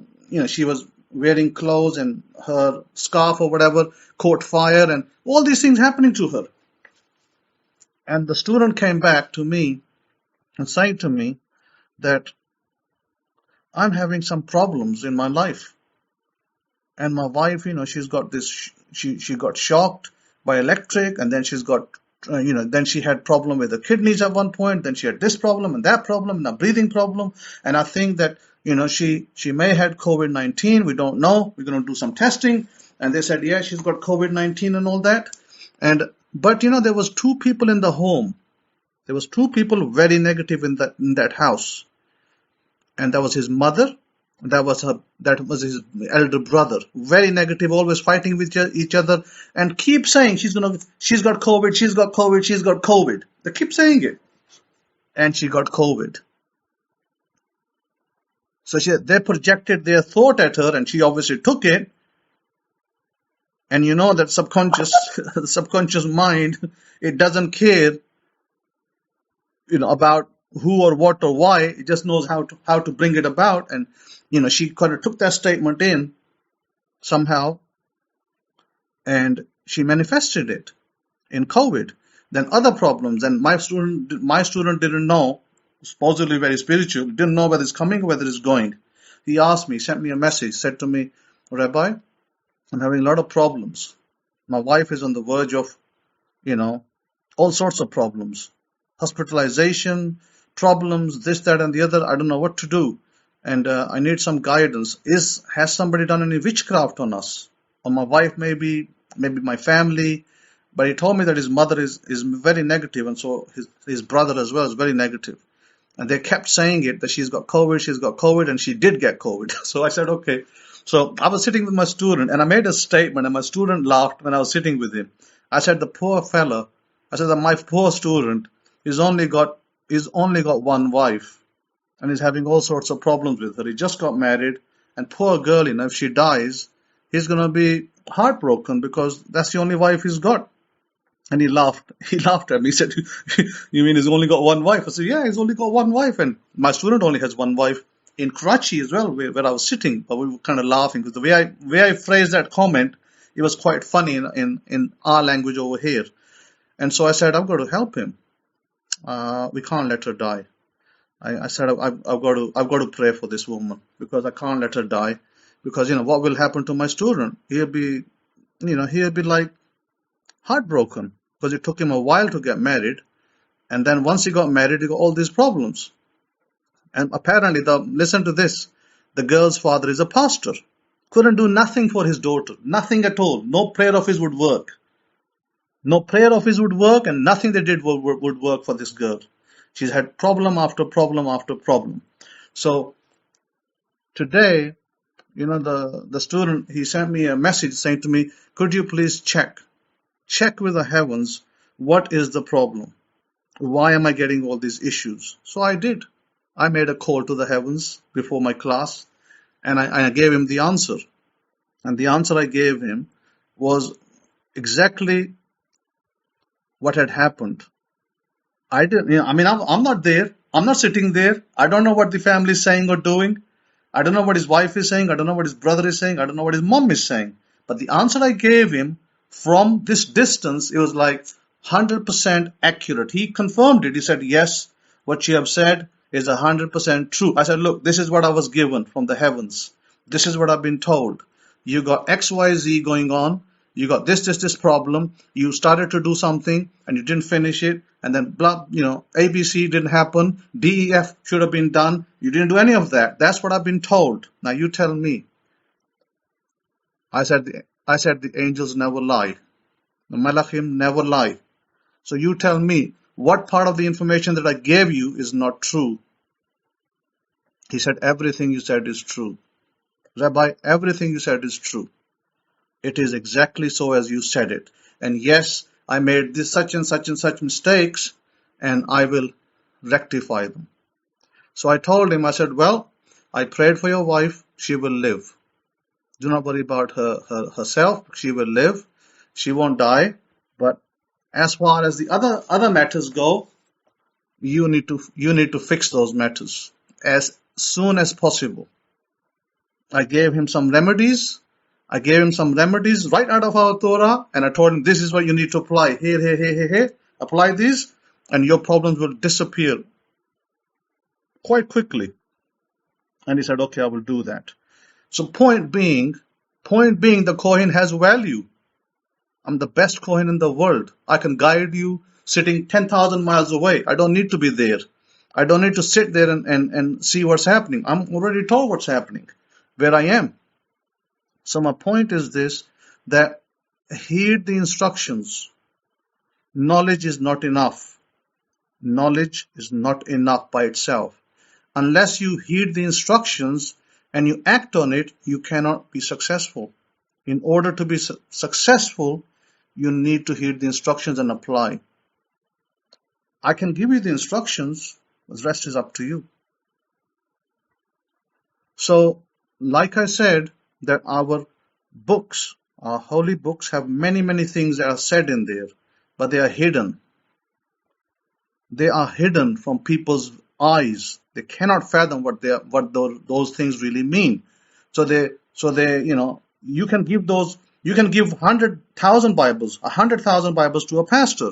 Well, the pastor's not going to be able to do nothing with it. He's not going to affect nobody because he can read it over and over and again like a robot. Week in, week out, he'll get nowhere. His congregation will get nowhere. Hence why I have people knocking at my door, saying, we're having this problem, can you help us? And I usually do. I usually do help them. So I'm telling you that this friend, this girl that I told you about that became a friend from a very rich background, I didn't go knock at her door. I didn't say, oh, please become my friend. I need a rich friend. I didn't say that. She came to me because there was a student of mine that she knew, and through her she came to me. And I then spoke to her and said, oh yeah, that student of mine, yeah, right, I know her, yes. And so you're that student's, teacher or instructor or something. He said, yeah, I am. So okay, great. I said, yeah, that's a great student, that's a great student, and so on and so forth. And that's how that girl told me about her family, and not with me asking. I didn't ask her. I said to her, please explain to me which family you came from and what is that family's name and how much wealth do you have. I didn't ask her these questions. She told me. She said to me, she said, we are living in such and such city. My dad is a businessman. My mom, she is, also in business. I'm in business. And she just by the by, talking, said to me, well, my mom bought $20,000 worth of jewels for me and gold, solid gold, by the way, 22 carat, not the 9 carat they sell in England. So she said, they bought these jewels for me, and this is basically the story. And I said to her, great, wonderful, it's wonderful. And I certainly would pray for you that you remain happy always. That's what exactly what I told her. I said, I will certainly pray for you that you remain happy always. And she said, I want to meet you one day. And she offered me, she said, can you come up to such and such coffee place? Coffee place for the rich. It's about 200 miles away. So I told her, I said, well, yes, that coffee place for the rich. I said, and I didn't know that coffee place was for the rich either. I told a friend of mine, I said, have you heard of this name? And he said, yeah, that's a coffee place for the rich. Only very rich people go there. I said, okay. So I was offered a coffee over there, and I know exactly where it is on the map, but I've never been there. So I declined. I said, well, I'd like to come, but I'm sorry, I won't be able to make it. It's a little bit far out for me. I'm not going to travel 200 miles to have coffee. But I said, if you're in the area, if you're in my neck of the woods, please call me or, send me a message and we can meet somewhere publicly and I can, see you. And you know what happened? Let me give you another testimony that happened with her. And I told her, I said, next time, don't, there's something that she did. She was going to a city where there was a bomb blast in Lahore. And I told her, I said, why did you go to that city? Why didn't you ask me before you went? I said, you should have never gone there without asking me first. I said, I could have guided you to avoid getting killed over there, because she was right by the blast. She wasn't far off. Her driver was right where the blast happened, not far. The driver died in the explosion that occurred. Her driver died, and I don't know if the car got damaged or not, because it might have been parked further away, but the driver definitely died. She came close to death, and she told me, she said, I came close to death 2 weeks ago. I said, my goodness, what the heck are you doing over there? You're living, 150 miles out. What are you doing over there? She's like, I went to meet my auntie. Didn't I tell you that I was going to come to your town? She was going to come to my town. There's a very good food place over here. We got several of them over here, but there was one that kind of stands out. She came to specially eat in the town, and I wasn't here. I was maybe 300 miles away somewhere else. So it's like, I'm not there in town right now, so I can't see you. But, okay, enjoy your food. And so she went from the food place. They decided to go visit her auntie, and they ended up in this city where there was a blast, and then she survived. Very, very lucky girl. I said, you know why you survived? Because you came in touch with the Kohen 3 days before. So you came in touch with the Kohen, you'll not die. But I said, listen, next time you go that direction, if you ever go to a city and you're not sure, you should ask me first before you go to that city. Whatever city you choose to go outside of your own city, said ask. Because, I could give you pertinent information that might help you live. Because you didn't ask, so you didn't receive. Ask, knock, and you will receive. She said, okay, next time I do it, I will ask you. Then she said to me, I came this close to death. And she said, I was really frightened when that blast went off and we lost our driver. So very sad. I said, it's very sad that you did, that your driver lost his life. I said, poor guy, belongs to a family, maybe has wife and children back home, and he drove 150 odd miles to die. I said, this could have been avoided. But I said, never mind. What's done is done. We can't change that. We can't change his death now. But what we can do is avoid this from happening in the future. So please ask before you go. Because I said, how would you have If something happened to you, let's say, hypothetically speaking, you got injury or something and you ended up in hospital. I said, how would I know? Who would tell me that so-and-so, person that you know is injured? And how would I know how to pray for you? Nobody will be able to tell me because I don't have any contact with your dad, with your mom, or anybody else. She said, no, I've given your number, I've given your contact to my sister and to my friend. Listen to this. This girl who doesn't even know me, she's given my contact to her sister and to her friend to say, if anything ever happens to me, for good or for bad, you are to contact this man and you are to tell him because he can pray for me, he can, direct me what to do. Think about this. They are not part of the covenant. They have a separate covenant. They're not part of our covenant. They're not part of the Torah. Yet they come to my door saying that this man needs to know. Why? Because this man has power given to him by the God above in heavens that could be used for good for people. This girl offered me a cup of coffee, and the coffee is very expensive. Imagine, right? You go to your Starbucks, and you've been to Starbucks. All of you have. I've been to Starbucks many times. You get a coffee. Maybe you pay about $4.50. Maybe nowadays it might be $5 or $6. I've been to Starbucks, bought a large chocolate, $6. Maybe nowadays it's different pricing, but that was the price I used to pay with $6 for a coffee and maybe something else. And think about it. This place where they're selling coffee, that is like $100, 10 times the price. So if you paid $6, X it by 10, $60. $60 a cup of coffee in that place here.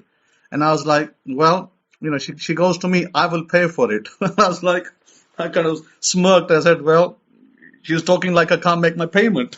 So anyway, I kind of didn't say anything to her bad. I said, okay, thank you very much, but I really can't go there at this point in time because, I'm kind of busy somewhere else. So I declined politely. So sometimes the best thing to do is to do nothing. But if you are tuned in the proper way, with the proper guidelines and the proper information, money will come to you. You don't have to go nowhere. People will ask you to come with me. They say, please come with me and I'll buy you dinner. I'll buy you a coffee. I'll buy you something else. That's how it works. If you're doing it the correct way, you should be highly favored. And this is what you need to tell yourself every day. You are highly favored. If you want to improve your relationships, you need to love yourself. I've spoken about this before. Love yourself first. If you cannot love yourself, don't come telling me you love God. Because you can't love yourself, how can you love God? What you haven't seen, how can you love?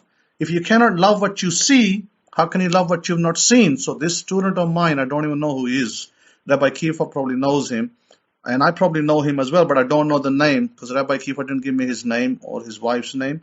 But he had the conversation, but sadly, whatever instructions he took from me, he didn't apply them correctly. Hence why his problems, misinformation, misapplication, and then causing grief for his wife, which is totally unnecessary. There was a student of mine in America. This is a true story as well.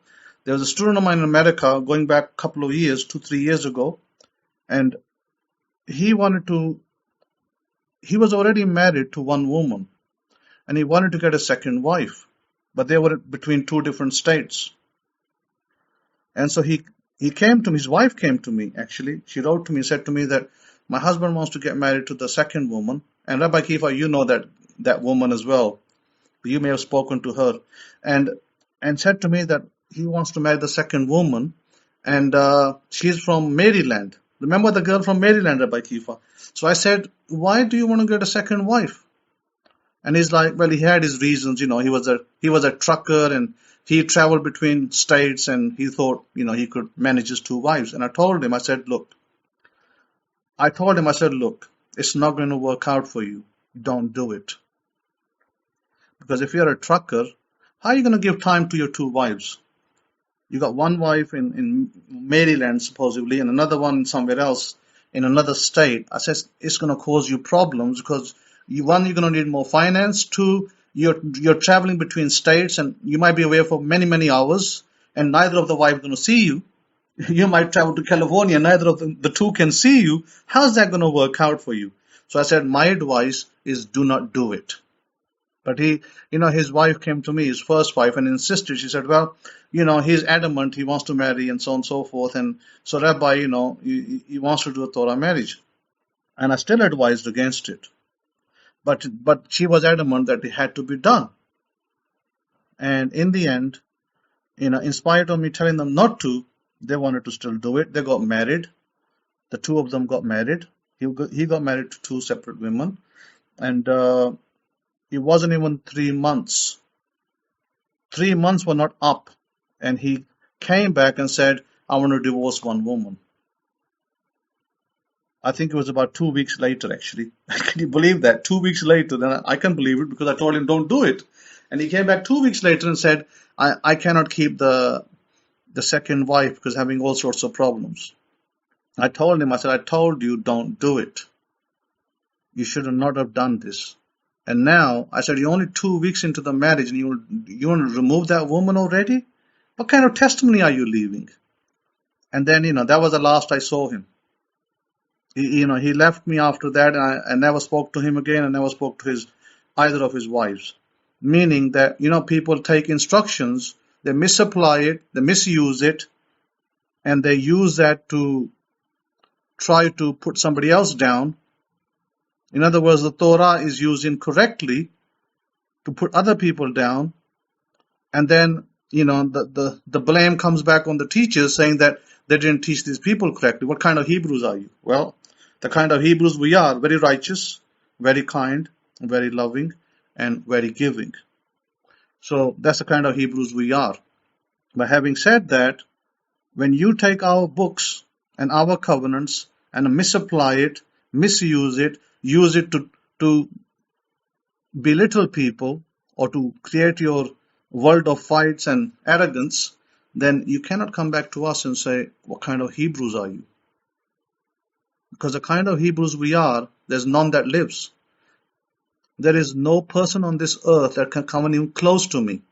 There's not a single man on this earth that can come even close to me, let alone be me.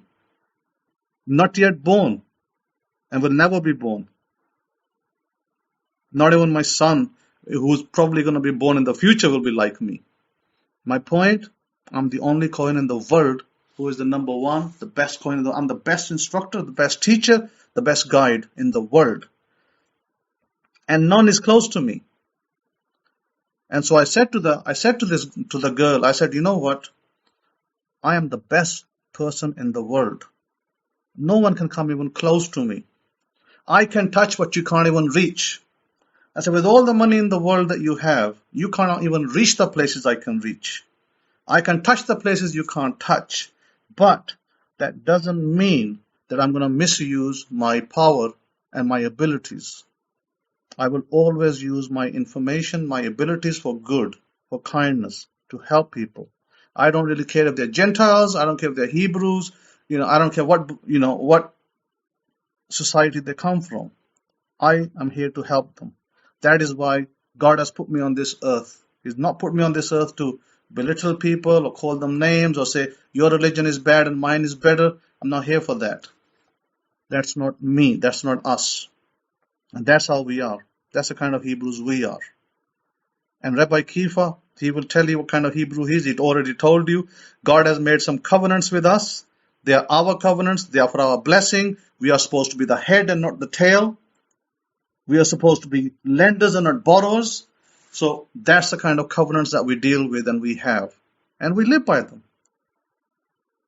And so I'm not going to give my covenants to anybody else free and say, well, here you go, here's free information to help you. No, because they have their faith, they have their religion, they can keep it.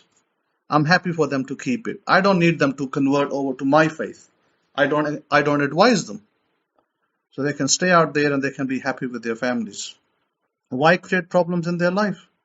Why force Torah upon them when God didn't tell us to? Why go knocking on doors and saying, do you want Torah? God didn't tell me to do that. God told me that I am the Kohen in the gate for my people. I am the teacher of Torah for my people. Well, who are my people? Well, then God will send them who are my people. And those that are not my people, I'm not chasing after them. That's where we live. So always use your knowledge, your information for good, so you can leave a great testimony for your people, for yourself, for God that you serve. Don't go around, misuse it, misapply it, and get your Elohim, your God, a bad reputation, because he definitely isn't a bad God, if I can put it that way. I deal with a lot of gods, by the way. Man gods, women gods, and the almighty power God up there. I deal with a lot of gods in this world. But so we need to, respect everybody at their level. Ye are gods.